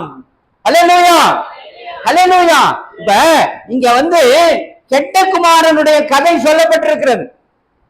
இந்த கெட்ட குமாரன் என்ன பண்றான்? ஆண்டவரை விட்டு அல்லது அவனுடைய தகப்பனை விட்டு அவனுடைய சொத்தெல்லாம் எடுத்துக்கிட்டு தூர தேசத்துக்கு போயிட்டான். தூர, எனக்கு நீ வேணாயா, நான் போறேன், எங்கேயோ போறேன், நான் பழிச்சுக்கிறேன், என்னை விட்டு அப்படின்னு எல்லாவற்றையும் விட்டு விட்டு போயிட்டான். எல்லாம் அவனுடைய சொத்தை சேர்த்துட்டு போயிட்டான். ரைட்டா? போனவன் என்ன பண்றான்? அங்க ஒரு சூழல் ஏற்படுகிறது. அவன் சிறுமைப்படுகிறான். பன்றிக்கு கொடுக்கிற தவிட்டை திங்கிற ஒரு கேவலமான நிலைக்கு தள்ளப்படுறான்.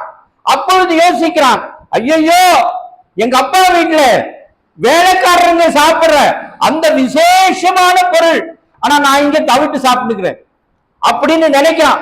நினைச்சு என் தகப்பனிடத்துல போவேன் என்று திரும்புகிறான். ஆனால் நீங்க கவனிக்க வேண்டியது என்ன தெரியுமா? அவனுடைய தகப்பனோ அவன் என்னைக்கு புறப்பட்டு போனானோ அன்றிலிருந்து அவனுக்காக காத்து கொண்டிருக்கிறான். ஹல்லேலூயா, ஹல்லேலூயா. இப்படிதான் ஆண்டவர் நமக்காக காத்து கொண்டிருக்கிறார். ஆனால் நாம என்ன செய்து கொண்டிருக்கிறோம்? கெட்ட குமாரனை போலவே வாழ்ந்து கொண்டிருக்கிறோம். ஆமாவா இல்லையா? ஆமாவா இல்லையா? ஆமா, ஒத்துக்கணும், உண்மைதான். ஆனால் அவனுடைய தகப்பன் அந்த மகன் எப்பொழுது வருவான், எப்பொழுது வருவான் என்று காத்து கொண்டிருக்கிறான். அவனுடைய உருவம் மாறிவிட்டது. தவிட்டு சாப்பிடுற நிலைக்கு போன உருவம் எப்படி இருக்கும்? இங்கே கொழுமையான பதார்த்தங்களை சாப்பிடும் போது இருந்த அந்த நிலை இருக்குமா? இருக்காது, மாறி போயிருக்கும். ஆனால் அவன் தூரம் வரும்பொழுது இவன் தகப்பன் அவன் பார்த்து, அதோ என் மகன் வருகிறான் என்று அடையாளம் கண்டுபிடித்து அவன் மீது மனதுருகி ஓடி அவன் கழுத்தை கட்டி பிடித்து அவனுக்கு முத்தம் செய்தான். ஹல்லேலூயா. அது மாத்திரம் இல்ல, அடுத்த வசனம் சொல்லுது, தன்னுடைய வேலைக்காரரை அழைத்து அவனுக்கு நல்ல வஸ்திரங்களை உடுத்தி அவன் கைக்கு மோதிரத்தையும் காலுக்கு பாதரட்சையும் போட சொல்லுகிறான். இப்ப ஆண்டவரும் இதே நிலையில இன்றைக்கும் நின்று கொண்டிருக்கிறார், நமக்காக காத்து கொண்டிருக்கிறார். என் பிள்ளைகள் என்ன செய்வார்கள், என்ன செய்வார்கள்? நான் அவர்களை தெரிந்து கொண்டேன், நான் அவர்களை அழைத்தேன், அவர்களுடைய நோக்கத்திற்காக அழைத்தேன். அந்த நோக்கத்தை எல்லாம் அவங்க விட்டுட்டு என்ன பண்ணுகிறீங்க? என்னங்க பண்றீங்க? கிட்ட வந்துக்கிறீங்களா? நீங்க மட்டும்தான் கிட்ட வந்துக்கிறீங்க. சரி, ரைட், வெரி குட். தயவு செய்து புரிந்து கொள்ளுங்கள், தயவு செய்து புரிந்து கொள்ளுங்கள். இப்பேற்பட்ட பயங்கரமான சூழல் இன்றைக்கு இருக்கிறது. அன்றைக்கு ஓடி போன அந்த தகப்பன், நம்முடைய தகப்பன், ஆண்டவரை விட்டு விலகி போனான், ஆண்டவரை விட்டு விலகி போனான். இன்று வரை அவன் திரும்பவில்லை. அவன் என்ன பண்ணிட்டான்? அவனுடைய சந்ததி என்ன பண்ணுச்சு தெரியுமா? தங்களுக்குன்னு என்ன பண்ணிட்டாங்க? தெய்வங்களை உருவாக்கிக்கினாங்க. அவங்க சூழலுக்கு ஏற்ற மாதிரி. அவங்க யாரும் வேற ஆள் கிடையாது, நம்ம ஆளு. நம்மாலு.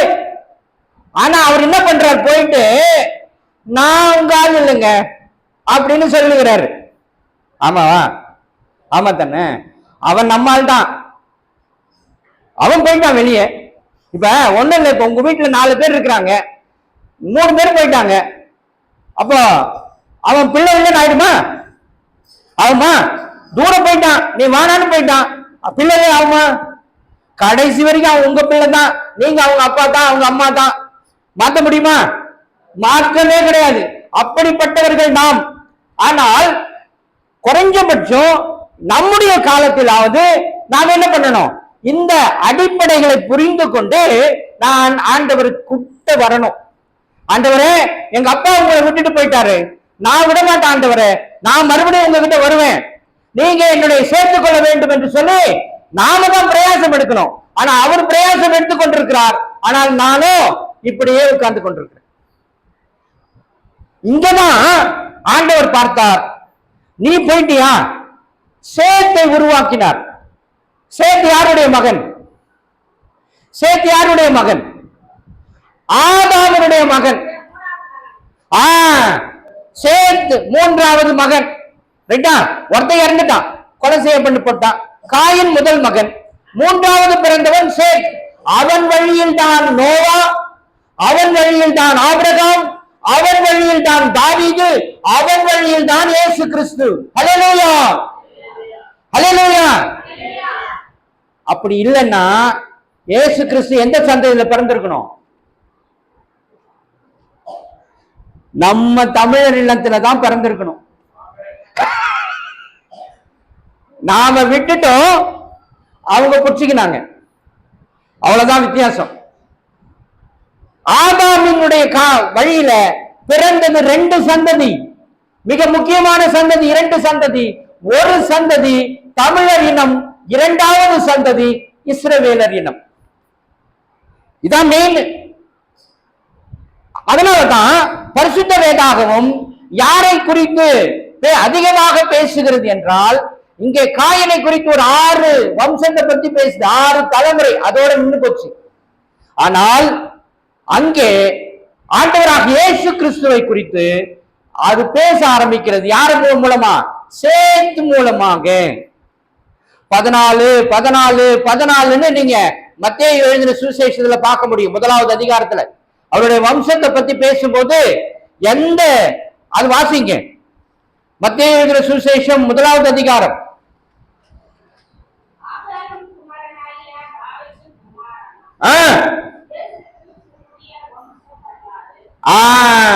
ரைட்.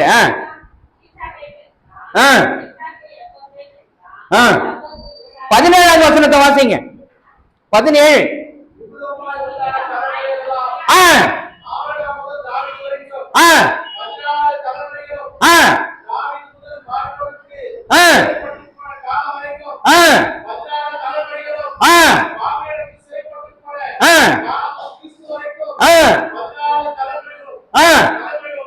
ஆமா.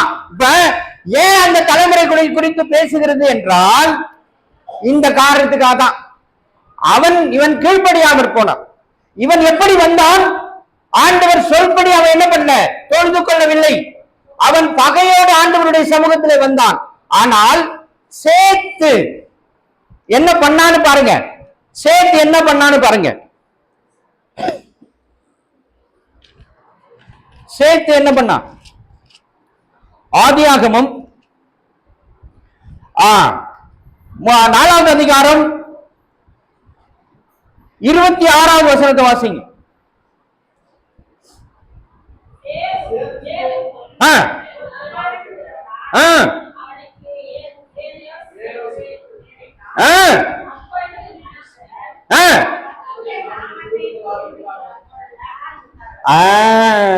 பொதுவா அவர்கள் தொழுது கொள்ள ஆரம்பித்தார்கள். இங்கே தொழுது கொண்டவன் எப்படி தொழுது கொண்டான்? ஆண்டவருக்கு விரோதமாக தொழுது கொள்ள ஆரம்பித்தான். ரைட்டா? ரைட்டா? உண்மைதானே? ஹல்லேலூயா, ஹல்லேலூயா, ஹல்லேலூயா. சரி, நல்லா கவனிங்க. இப்ப கொஞ்ச நேரம் மட்டும் டைம் கொடுங்க, நான் சீக்கிரமா முடிக்கிறேன். ஒரு முக்கியமான விஷயத்த சொல்றேன். இன்னொரு நாளைக்கு நிறைய விஷயங்களை உங்களோடு கூட பேசுவதற்கு நான் ஆயத்தமா இருக்கிறேன். நீங்க ஆயத்தப்படணும். நீங்க ஆயத்தப்படணும். அதுக்கான சூழ்நிலைகளை உருவாக்கி கொள்ள வேண்டும். இது அசதியோடு நீங்க வசனத்தை கேட்டால் இதெல்லாம் சரிப்பட்டு வராது. ரைட்டா? சரி, ஏசாயா தீர்க்கதரிசன புஸ்தகம் 13:12 வாசிங்க.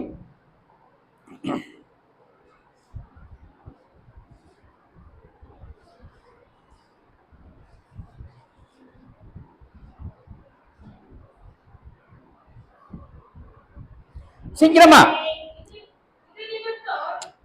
ஏசாயா 13:12. பசும் பொன்னிலும் மனுஷனை ஓப்பீரின் தங்கத்திற்கும் அபூர்வமாக்குவேன். அப்படின்னா என்ன பொருளுங்க தெரியுமா? சொல்லுமா. புருஷனை பசும் பொன்னிலும் மனுஷனை ஓப்பீரின் தங்கத்திலும் அபூர்வமாக்குவேன். அப்படின்னா என்ன பொருள்? எப்படி ஆக்குவேன்? ஹல்லேலூயா, ஹல்லேலூயா, ஹல்லேலூயா, ஹல்லேலூயா, ஹல்லேலூயா. என்னங்க பொருள்? ஒண்ணுமே சொல்ல மாட்டேன்றீங்க. எப்படி உட்காந்துக்கிறீங்க பாருங்க. இப்ப இப்படி உட்காந்துருந்தா என்ன நியாயமா? கேட்பாரா இல்லையா? நியாயமா கேட்பாரா இல்லையா? எதுக்காகமா வரீங்க நீங்க? இந்த மாதிரி இந்த வசனம் தேடி பார்த்தீங்களா? இப்படி ஒரு வசனம் இருக்குன்னு தெரியுமா உங்களுக்கு? வசனத்தை தியானிக்கிற வழக்கம் உண்டா? குடும்ப ஜெபம் உண்டா இல்லையா? இதெல்லாம் கேட்கணுமா இல்லையா? இப்ப என்னதான் பண்ணுகிறீங்க? அப்ப எப்படிங்க நம்மளுடைய வாழ்க்கை மாறும்? எப்படி மாறும்? சும்மா மாறிடுமா? ஒரு அது அப்படியே நடந்துருமா? இல்ல இல்ல. இப்ப உங்க கையில இந்த வார்த்தை வர்றதுக்கு எவ்வளவு பெரிய தியாகங்கள் நடந்தது தெரியுமா உங்களுக்கு? முதல்ல தெரியுமா உங்களுக்கு எவ்வளவு பெரிய தியாகம்? இந்த பைபிள் எவ்வளவு நாள் தெரியுமா? எவ்வளவு காலம் ஆச்சு தெரியுமா? ஒரு 500 ஒரு 700-800 ஆண்டுகளுக்கு முன்பாக தான் இந்த பைபிளே நம்ம கைக்கு வந்தது. நம்ம கைக்கு வந்தது ஒரு 500 ஆண்டுகள். ரைட்டா? புரிந்து கொள்ளுங்க. அப்ப இதெல்லாம் இது வர்றதுக்கு, ஆனா இது எழுதுங்க எப்போ? 2000-3000 ஆண்டுகளுக்கு முன்பாக எழுதப்பட்ட வேதம். ஆனால் இது வடிவம் பெற்று நம்முடைய கரங்களுக்கு வர்றதுக்கு எவ்வளவு பிரயாசம் இருந்துச்சு தெரியுமா? எவ்வளவு பிரயாச மக்கள் எடுத்தார்கள் தெரியுமா? எவ்வளவு தியாகங்கள் நடந்தது தெரியுமா? எவ்வளவு ரத்தம் சிந்துதல், எவ்வளவு பாடுகள். இங்கே சீகன் தான் என்று ஒருவர் இருக்கிற வந்தார். அவர்தான் முதல்ல தமிழ் வேதாகமத்தை, தமிழ் எழுத்துக்கு வேதத்தை உருவாக்கினார். அவர் உருவாக்கும் போது அவர் ஆங்கிலேயர், ஜெர்மனிக்காரர். அவர் தமிழை கத்துக்கிட்டு தமிழுக்கு எழுத்து வடிவம் கொடுத்து அச்சயந்திரத்தை உருவாக்கி அந்த அச்சயந்திரத்துல பிரதிகள் எடுக்க ஆரம்பிச்சாரு. ஆனா எடுத்த உடனே என்னாச்சு தெரியுமா? அந்த பட்டறை முழுவதும் எரிந்து சாம்பலாகி விட்டது. தெரியுமா உங்களுக்கு? அப்போ அவர் என்ன யோசித்திருப்பார்? இவ்வளவு பாடுபட்டு இவ்வளவு கஷ்டப்பட்டு உருவாக்கி அழிஞ்சு போயிட்டு, இதெல்லாம் நாம யோசிக்க வேண்டாமா? இதெல்லாம் நினைத்து பார்க்க வேண்டாமா? ஆனா நான் என்ன பண்ணி கொண்டிருக்கிறேன்? ஒரு பிரயோஜனமும் இல்லாமல் வாழ்ந்து கொண்டிருக்கிறேன். இதெல்லாம் நான் நினைவு கூற வேண்டாமா? இப்படிப்பட்ட காரியங்கள் எல்லாம் செய்து இன்றைக்கு இந்த வேதாகவும் நம்முடைய கரங்களிலே கொடுக்கப்பட்டிருக்கிறது. இதற்கு நான் நன்றி சொல்ல கடன்பட்டிருக்கிறேன். ஹல்லேலூயா! நல்லா தட்டுங்க, நல்லா தட்டுங்க. நான் இதற்கு நன்றி சொல்ல கடன்பட்டிருக்கிறேன். இந்த வேதாகவும் என்னுடைய கரத்தில் வருவதற்கு இத்தனை பிரயாசங்கள் நடந்திருக்கிறது. அப்போ அதை நான் பயன்படுத்த வேண்டும். சொல்லுங்க, ஏசாயா தீர்க்கதரிசன புஸ்தகம் 13:12 என்ன சொல்லுது? என்ன அர்த்தம் உங்களுக்கு புரியுது? என்ன பேசுகிறார்? என்ன சொல்லுகிறார்? ஆண்டவர் என்ன சொல்லுகிறார் தெரியுமா? அப்போ இதெல்லாம் நான் தெரிந்து கொள்ளாமலே வாழ்ந்து கொண்டிருந்தால் எப்பொழுது நான் தெரிந்து கொள்வது? எப்பொழுது நான் தெரிந்து கொள்வது? தயவு செய்து புரிந்து கொள்ளுங்கள், பிரயாசம் எடுங்கள். நாங்க ஒவ்வொரு முறையும் கேட்கிறோம் பாஸ்டர் கிட்ட, பாஸ்டர் சொல்லுங்க, உங்க மக்களுக்கு சொல்லுங்க, உங்க பகுதியில் சொல்லுங்க, மற்ற பாஸ்டர்களுக்கு சொல்லுங்க. யாரும் கண்டுக்கிறது இல்லை, யாரும் கண்டுக்கிறது இல்லை. என்ன இதுக்கு அர்த்தம் என்ன? இதனுடைய பாதிப்பு என்ன? இதனுடைய பொருள் என்ன? ஏன் ஆண்டவர் இப்படி எழுதி வைத்திருக்கிறார்? தெரியுமா நமக்கு? ஒருத்தருக்கும் தெரியாது. யாரையாரும் கேட்டு பாருங்க, ஒருத்தரும் சொல்ல மாட்டாங்க. வாசியுங்கள், இதனுடைய அர்த்தத்தை பார்க்கலாம். எசாயா தீர்க்கதரிசன புஸ்தகம் 4வது அதிகாரம் 1 வசனத்தை வாசிங்க. எசாயா 4:1 வாசிங்க. சீக்கிரம் அந்நாளிலே 7 ஸ்திரீகள் ஒரே புருஷனை பிடித்துக் கொண்டு நாங்கள் எங்கள் சொந்த ஆகாரத்தை புசிப்போம், எங்கள் சொந்த வஸ்திரத்தை உடுத்துவோம், எங்கள் நிந்தை நீங்கும்படி மாத்திரம் உன் பேர் என் மீது வரணும், எங்க நிந்தை நீங்கணும், அதுக்கு மட்டும் உன் பேரை வச்சுக்கிறேன். புரியுதா? புரியுதா? இப்ப புரியுதா அர்த்தம்? 13:12 என்ன அர்த்தம் புரியுதா? ஏசாயா தீர்க்கதரிசன புஸ்தகம் 13:12 என்ன அர்த்தம்? அதுக்கு என்ன அர்த்தமோ அதுதான் இந்த அர்த்தம். 7 புருஷர்கள் ஒரே புருஷனை பிடித்து நாங்கள் எங்கள் சொந்த ஆகாரத்தை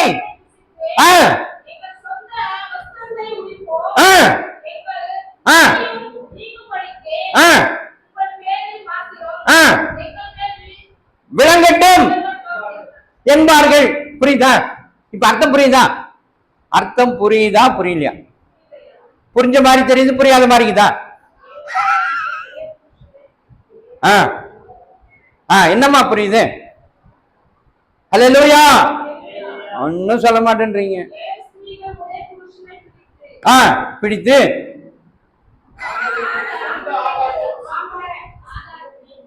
சரி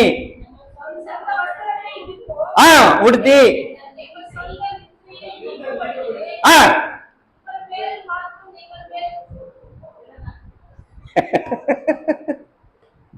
பாத்துங்க. 2026 உட்கார்ந்துக்கின்னு எப்படி படிச்சுக்கிறீங்க பாருங்க. நியாயமா வந்து கேட்பாரு, என்ன பதில் சொல்ல போறீங்க?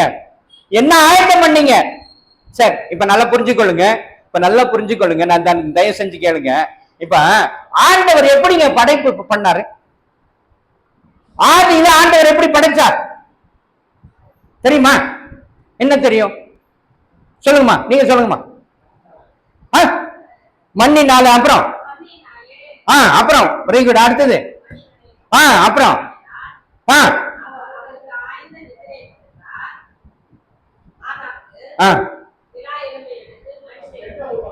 நான் பெண்ணை உருவாக்கணும்னு கேட்கல, எப்படி உருவாக்குனாரு? அப்புறம் அப்புறம் அப்புறம் சரி, சூப்பர் சூப்பர். என்னம்மா? வெரி குட், சூப்பர் மா, நீங்க சூப்பர்மா, நீங்க சூப்பர்மா, நீங்க சரி, ரைட். இப்ப நல்லா கவனிங்க, நல்லா புரிஞ்சுக்கொள்ளுங்க, நல்லா கவனிங்க. ஆண்டவர் எப்படி உண்டாக்குனார்னா ஆணும் பெண்ணுமாக உருவாக்கு சொன்னீங்களா நீங்க? அதான் இப்ப நம்ம என்ன பண்றோம் தெரியுமா? நம்ம சிஎஸ்ஐ சர்ச்சில் ஒரு பிரேயர் இருக்கும், நீ கேள்விப்பட்டிருப்பீங்க. என்ன பிரேயர்னா, செய்யத்தக்கவைகளை செய்யாமல் செய்யத்தகாதவைகளை செய்து வந்தோம், ஆனாலும் எங்களுக்கு என்ன இல்லை, சுகமே இல்லை ஆண்டவர். ஆண்டவர் என்ன சொல்வாரு? நீங்க செய்யத்தக்கவைகளை செய்யறது இல்ல, செய்யத்தகாதவைகளை செய்வீங்க, உங்களுக்கு சுகம் இல்லைன்றீங்க. நீங்களே கேள்வி, நீங்களே பதில், நான் என்ன பண்ணட்டோன்னு கேட்பார். ரைட்டா? அது மாதிரி இருக்கு உங்க பதில். ரைட்டா? சரி, ரைட் ரைட். உண்மையிலே நீங்க எல்லாம் முயற்சி எடுக்கிறீங்க, ரொம்ப நல்லது. ஆனால் பத்தாதுன்னு சொல்றேன். நீங்க எடுக்கிற முயற்சி என்னது? பத்தவே பத்தாது. புரிந்து கொள்ளுங்க. இனியாவது மாற்றத்துக்கு வந்துருங்க. சரி, ஒரு உண்மையை புரிந்து கொள்ளுங்க. ஒரு பெரிய ரகசியம் இது, ஒரு பெரிய ரகசியம். ஆண்டவர் என்ன சொல்லுகிறார் தெரியுமா? இப்ப நல்லா புரிஞ்சுக்கொள்ளுங்க. ஆதியில ஆண்டவர் எப்படி மனிதனை உருவாக்கினார்னா ஆணும் பெண்ணுமாக உருவாக்கினார். அப்படின்னா என்ன பொருள் தெரியுமா? 1:1. ஹல்லேலூயா, ஹல்லேலூயா. புரிந்து கொள்ளுங்க, படைப்பின் ரகசியம் இது, படைப்பின் ரகசியம். நம்ம எப்படி உருவாக்கினார்? ஒரு ஆண் ஒரு பெண், சரியா? அதே போல ஒரு அழிவு வந்தது, ஒரு பிரளயம் வந்தது. ரைட்டா? பிரளயம் வந்த போது யாரெல்லாம் காப்பாற்றப்பட்டார்கள்? எத்தனை பேர் காப்பாற்றப்பட்டார்கள்? எத்தனை பேரு? 8 பேர். அந்த 8 பேர் யார் யாரு?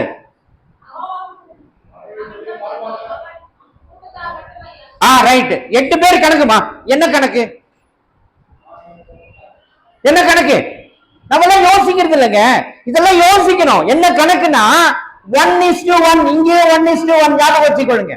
ஒரு ஆண் ஒரு பெண், ஒரு ஆண் ஒரு பெண், ஒரு ஆண் ஒரு பெண், ஒரு ஆண் ஒரு பெண். அதான் 8 பேர்.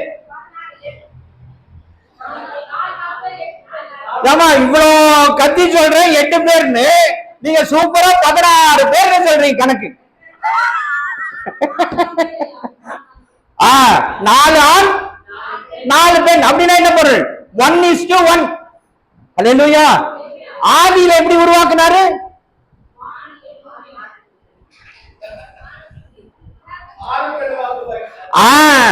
அங்கேயும் 1:1. அழிவுக்கு அப்புறமும் 1:1. ஆனா எசேயா தீர்க்கதரிசன புஸ்தகம் 4:1 என்ன சொல்லுது? அப்படின்னா என்ன பொருள்? 1:7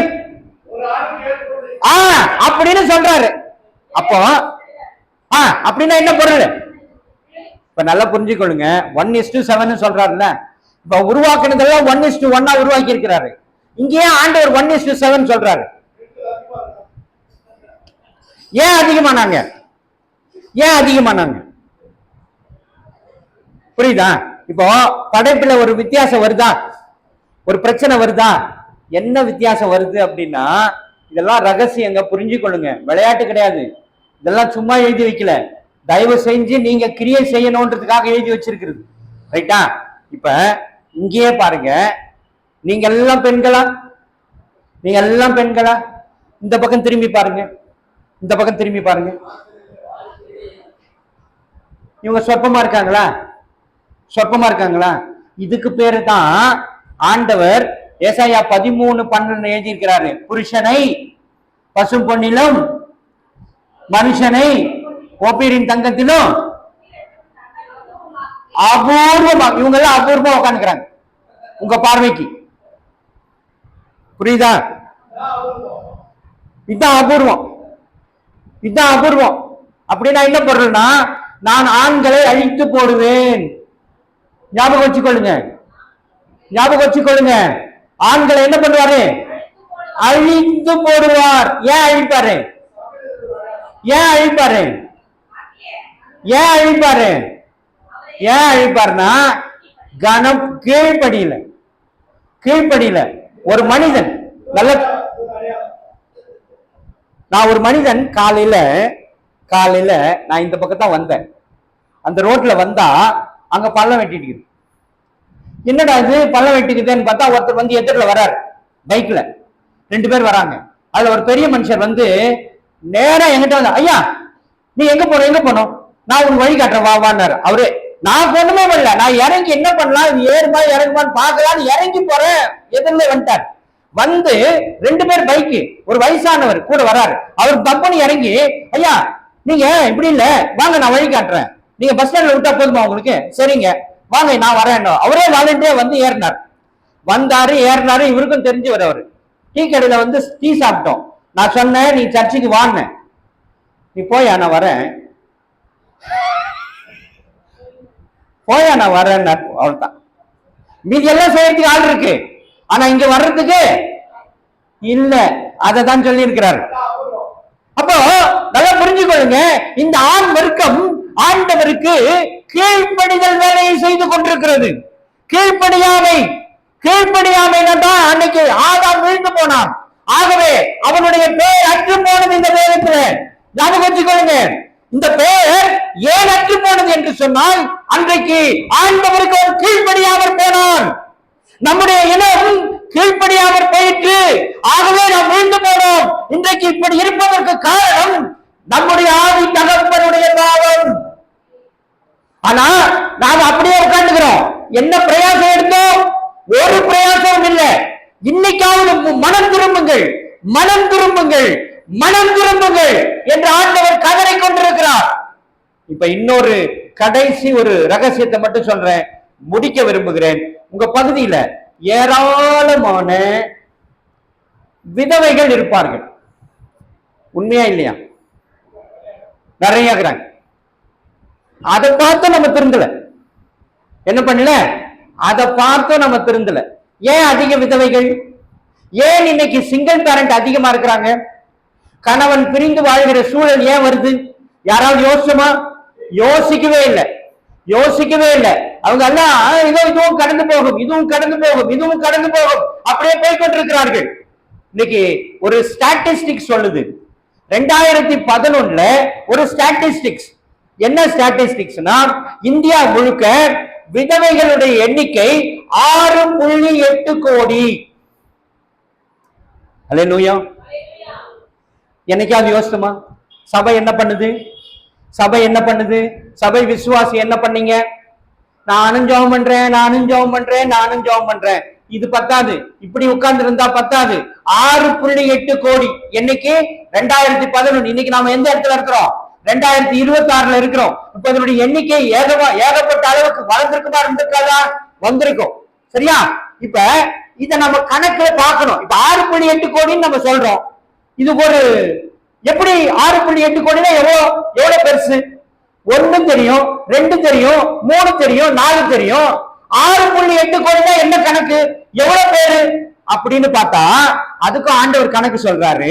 தமிழ்நாட்டினுடைய மொத்த ஜனத்தொகை எவ்வளவு? தமிழ்நாட்டின் மொத்த ஜனத்தொகை அதே 2011 7.21 கோடி. நான் சொல்றது புரியுதா? தயவு செஞ்சு புரிஞ்சு கொள்ளுங்க. தமிழ்நாட்டினுடைய மொத்த ஜனத்தொகை 7.21 கோடி. எப்போ? 2021. பெண்கள் விதவைகளுடைய எண்ணிக்கை 6.8 கோடி. அப்படின்னா 7.2 6.8 பக்கத்துல இருக்கா? ஃபிட்டாதா? அப்போ புரிந்து கொள்ளுங்கள், தமிழ்நாட்டினுடைய மொத்த ஜனத்தொகை அளவிற்கு பெண் விதவை எண்ணிக்கை பெருகி இருக்கிறது.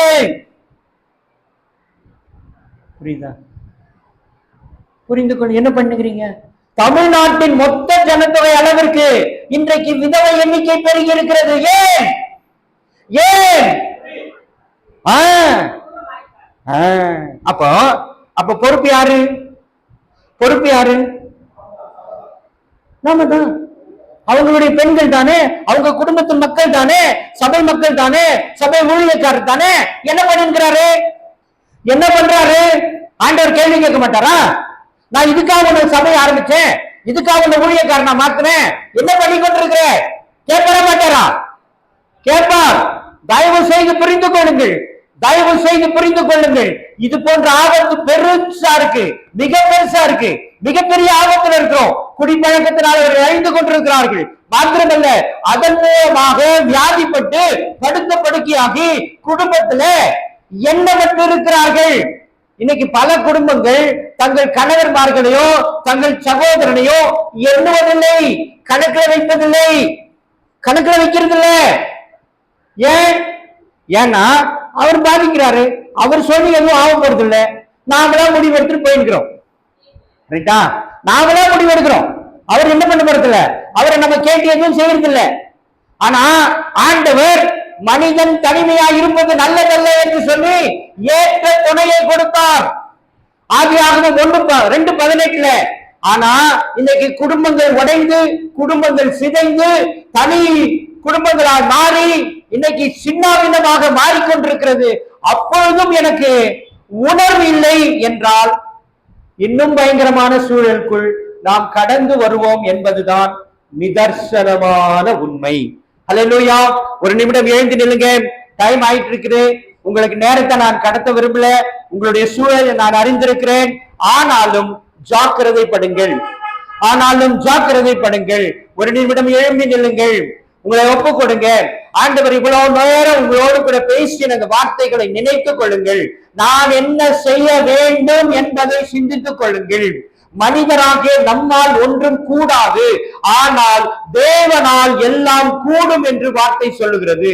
அப்படியானால் நான் தேவனை பலவந்தம் பண்ண வேண்டும். எப்படி பலவந்தம் பண்ண போகிறீர்கள் என்று நீங்கள் தான் முடிவு செய்ய வேண்டும். ஹல்லேலூயா, ஹல்லேலூயா. உங்களுக்கு தேவையானால் ஆலோசனை வேண்டுமானால் நாங்கள் உங்களுக்கு ஆலோசனை கொடுக்க தயாராக இருக்கிறோம். கடந்த முறை நான் வந்த பொழுது உங்களுக்கு சில ஆலோசனைகளை சொல்லிவிட்டு போனேன். ஆனால் அதை யாரும் பின்பற்றினதாக தெரியவில்லை. ஹல்லேலூயா, ஹல்லேலூயா. இதெல்லாம் கணக்குல வைக்கப்படும், ரெக்கார்ட்ல இருக்கும். ஆண்டவர் ரெக்கார்ட் பண்ணி வச்சிருக்கிறாரு, அதெல்லாம் போட்டு பார்ப்பாரு. நான் உங்களுக்கு சொல்லி இருக்கிறேன், இந்த விமானத்துல பிளாக் பாக்ஸ்னு ஒண்ணு இருக்கும். விமானம் நல்லா ஓடுற வரைக்கும் ஒரு பிரச்சனையும் இருக்காது. ஆனா விமானம் விபத்துக்குள்ளானா அவங்க தேடுற முதல் பொருள் எது தெரியுமா? Black box. பிளாக் பாக்ஸ்னு ஒரு கருவியை தான் முதல்ல தேடுவான். பத்திரிகைகள் எல்லாம் அதை பத்தி தான் பேசுவான். அதை எந்த ஆழத்திலையும் விட மாட்டான், போய் தேடுவான். அதுக்கு ஒரு குழு ஏமிச்சு அதை போய் கண்டுபிடின்னு சொல்லுவான். ஏன்னா அந்த பிளாக் பாக்ஸ்ல அந்த விமானத்துல நடந்த சம்பாஷணைகளும் அந்த விமானம் இயங்கின விதங்களும் அந்த சுவிட்சை ஆன் பண்ணது ஆஃப் பண்ணது எல்லாமே அதுல பதிவாகி இருக்கும். ஹல்லேலூயா. அது போலதான் ஆண்டவர் நமக்குள்ளே ஒரு ஆன்மாவை இன்று கொடுத்திருக்கிறார். ஹல்லேலூயா, ஹல்லேலூயா. 1 தெசலோனிக்கேயர் 5:23 கொஞ்சம் வாசிங்க. 1 தெசலோனிக்கேயர் 5:23.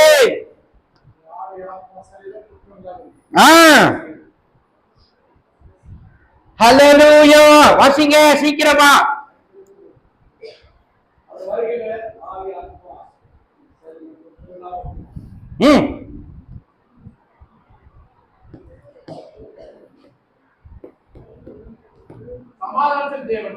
தாமே ஹல்லேலூயா.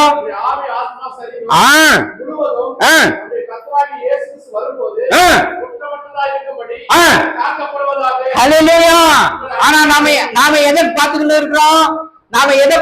இது வரைக்கும் நீங்க காலையில எழுந்த உடனே நைட்டு தூங்க போற வரைக்கும் என்ன பண்றீங்க? ஒரு சின்ன விஷயம் சொல்ல, அது மட்டும் சொல்லுங்க. என்னென்ன பண்றீங்க? உங்க ரொட்டீன் என்ன? டெய்லியும் என்ன பண்றீங்க? காலையில எழுந்துக்கிறோம், காலை கடன் முடிக்கிறோம், காஃபி சாப்பிடுறோம், சோறு சாப்பாடு டிஃபன் சாப்பிடுறோம், மத்தியானம் சாப்பாடு சாப்பிடுறோம், நைட்டு சாப்பிடுறோம், மறுபடியும் தூங்குறோம், மறுபடியும் காலையில எழுந்துக்கிறோம், மறுபடியும் சாப்பிடுறோம், மறுபடியும் தூங்குறோம், மறுபடியும் சாப்பிடுறோம், மறுபடியும் தூங்குறோம். இதெல்லாம் எதுக்கு செய்யறோம் தெரியுமா?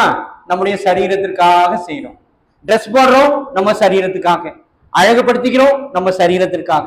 என்னைக்காவது ஆவின்னு ஒண்ணு இருக்கேன், ஆத்துமான்னு ஒண்ணு இருக்கேன், அதுக்கு என்ன பண்ணிருக்கீங்க? ஆண்டவர் சொல்றாரு, இது மூணையும் பாதுகாக்கணும்னு சொல்றாரு. நீ என்ன பண்றீங்க?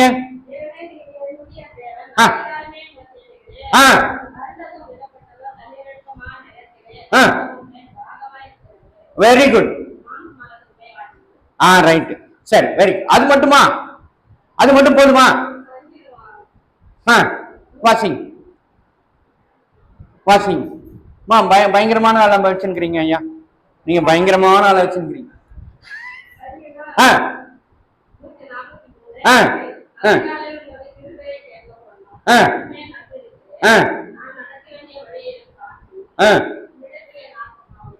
Very good, very good, super super. இது மட்டும் பத்தாதுங்க, இது மட்டும் பத்தாது. இந்த ஆவி ஆத்மா சரீரத்திற்கு சில காரியங்களை நான் செய்யணும். எப்படி செய்யணும் அப்படின்னா, சிம்பிளா ஒரு விஷயம் சொல்றேன். இப்ப நீங்க கோவப்படுறீங்களா? கோவப்பட்டா நீங்க கோவப்படுவீங்க, உங்களுக்கு ஒண்ணும் தெரியாது, நீங்க கோவப்படுவீங்க. ஆனால் இந்த கோபப்பட்டா உங்க சரீரம் பாதிக்கும், உள் உறுப்புகள் பாதிக்கும். பண்ணுமா? தெரியுமா உங்களுக்கு தெரியுமா இல்லையா? ஆண்டவர் சொல்றாரு, நீ கோவப்படுறதுனால என்ன பண்ண முடியாது? ஒரு மழத்தை கூட்ட முடியுமா, குறைக்க முடியுமான்னு கேக்குறாரா? எதுக்கு கேக்குறாரு தெரியுமா? நீ அதெல்லாம் கோவப்படாதப்பா, நான் பாத்துக்கிறேன். நீ கோவப்படாத, நான் பாத்துக்கிறேன். நீ என்கிட்ட வா, என்கிட்ட சொல்லிடு. நீங்க வந்து உட்காரு, நான் பாத்துக்கிறேன். நீங்க வந்து உட்காரு, நான் பாத்துக்கிறேன். யாத்திராகமம் 14:14 வாசிங்க. யாத்திராகமம் 14:14 சீக்கிரமா.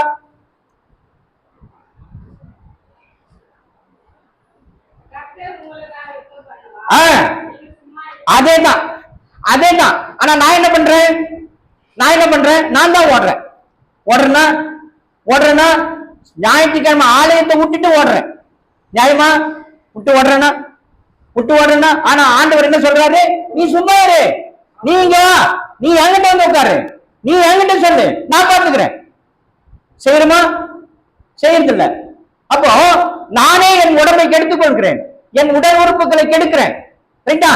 என் உடல் உறுப்பு. அதனாலதான் ஆண்டவர் என்ன பண்ணிட்டாரு, உங்களை குறித்து சாட்சி சொல்றதுக்கு ஒரு உறுப்பை உருவாக்கி அது உங்களுக்குள்ள வச்சிருக்கிறார்.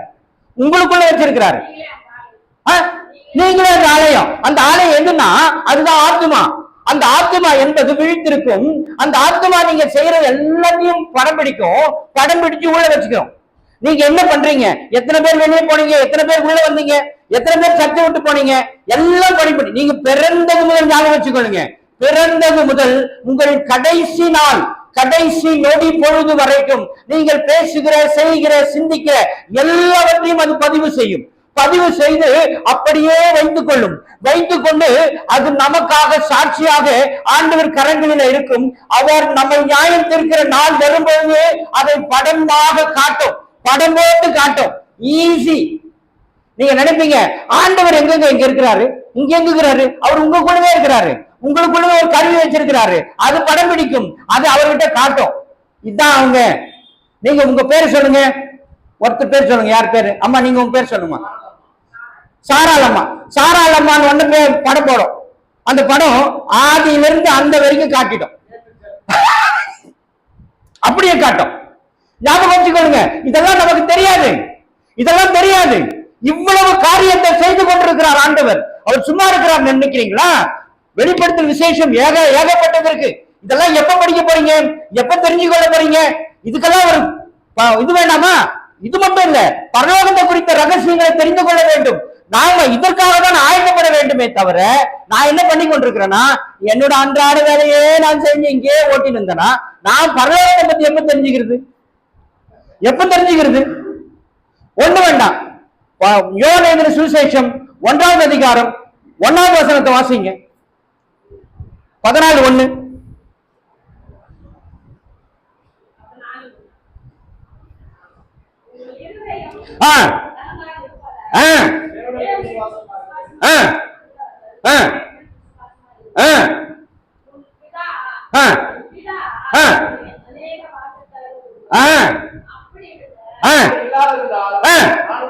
நான் உங்களுக்கு சொல்லியிருப்பேன், ஒரு ஸ்தலத்தை உங்களுக்காக ஆயத்தம் பண்ண போகிறேன். நான் போய் உனக்காக ஒரு ஸ்தலத்தை ஆயத்தம் பண்ணி நான் இருக்கிற இடத்திற்கு நீங்கள் இருக்கும்படிக்கு நான் மறுபடியும் வந்து உங்களை என்னிடத்தில் சேர்த்துக் கொள்வேன். என்னைக்காவது இந்த வார்த்தையை, ஆண்டவரே எனக்கு ஒரு ஸ்தலம் ஆயத்தப்பட போறேன்னு சொல்லி இருக்கிறீங்களே, அது என்ன ஸ்தலம்? எப்படி இருக்கு? எத்தனை ரூம் அதுல இருக்கு? நான் அதுல என்னென்னலாம் வைக்க முடியும்? கேட்டீங்களா? யாராவது கேட்டீங்களா? கேட்டுமா? யாராவது கேட்டுமா? தயவு செய்து புரிந்து கொள்ளுங்கள், விழித்துக் கொள்ளுங்கள். கடைசி காலம் இது, கடைசி காலம். உங்க பக்கத்து வீட்டுக்காரன் ஆதாயப்படுத்துங்க, அழைத்து கொண்டு வாங்க, இங்க வந்து உட்காருங்க, ஆண்டவருடைய பாதத்துல உட்காருங்க. ஏராளமான காரியங்கள் இப்படி இருக்கிறது. இது எல்லாம் நான் தெரிந்து கொள்ளாமல் எப்படி நான் பரலோக ராஜ்யத்தை யோசித்துக் கொண்டிருப்பேன்? எப்படி நான் போவேன்? ஒண்ணுமே தெரியாது, வழியும் தெரியாது, வாய்க்காலும் தெரியாது. நான் போவேனா? யோசித்துக் கொள்ளுங்கள் பிரியமானவர்களே. தயவு செய்து முதலாவது உங்க குடும்பத்தை ஆதாயப்படுத்துங்க, உங்க சொந்த சகோதரனை ஆதாயப்படுத்துங்க. தயவு செய்து இப்பொழுது ஆண்டவரே என் சகோதரனை ஆதாயப்படுத்த எனக்கு சக்தி கொடு, வல்லமை கொடு, ஆற்றலை கொடு. ஹல்லேலூயா, ஹல்லேலூயா. தலைகளை தாழ்த்துங்கள், கண்களை மூடுங்கள், ஆண்டவரை நோக்கி பார்க்கலாம். ஹல்லேலூயா, ஹல்லேலூயா. என்னமா? அதெல்லாம் அப்புறம் பார்க்கலாம். சரி, தலைகளை தாழ்த்துங்க, கண்களை மூடுங்க, ஆண்டவரை நோக்கி பார்க்க. அன்பு கூறுவேன், இன்னும் அதிகமா ஆராதிப்பேன், இன்னும் ஆர்வமாய் அன்பு கூறுவேன், இன்னும் அதிகமாய் ஆராதிப்பேன், இன்னும் ஆர்வமாய் உம்மை முழு உள்ளத்தோடு ஆராதிப்பேன், முழு பலத்தோடு அன்பு கூறுவேன், ஆராதனை ஆராதனை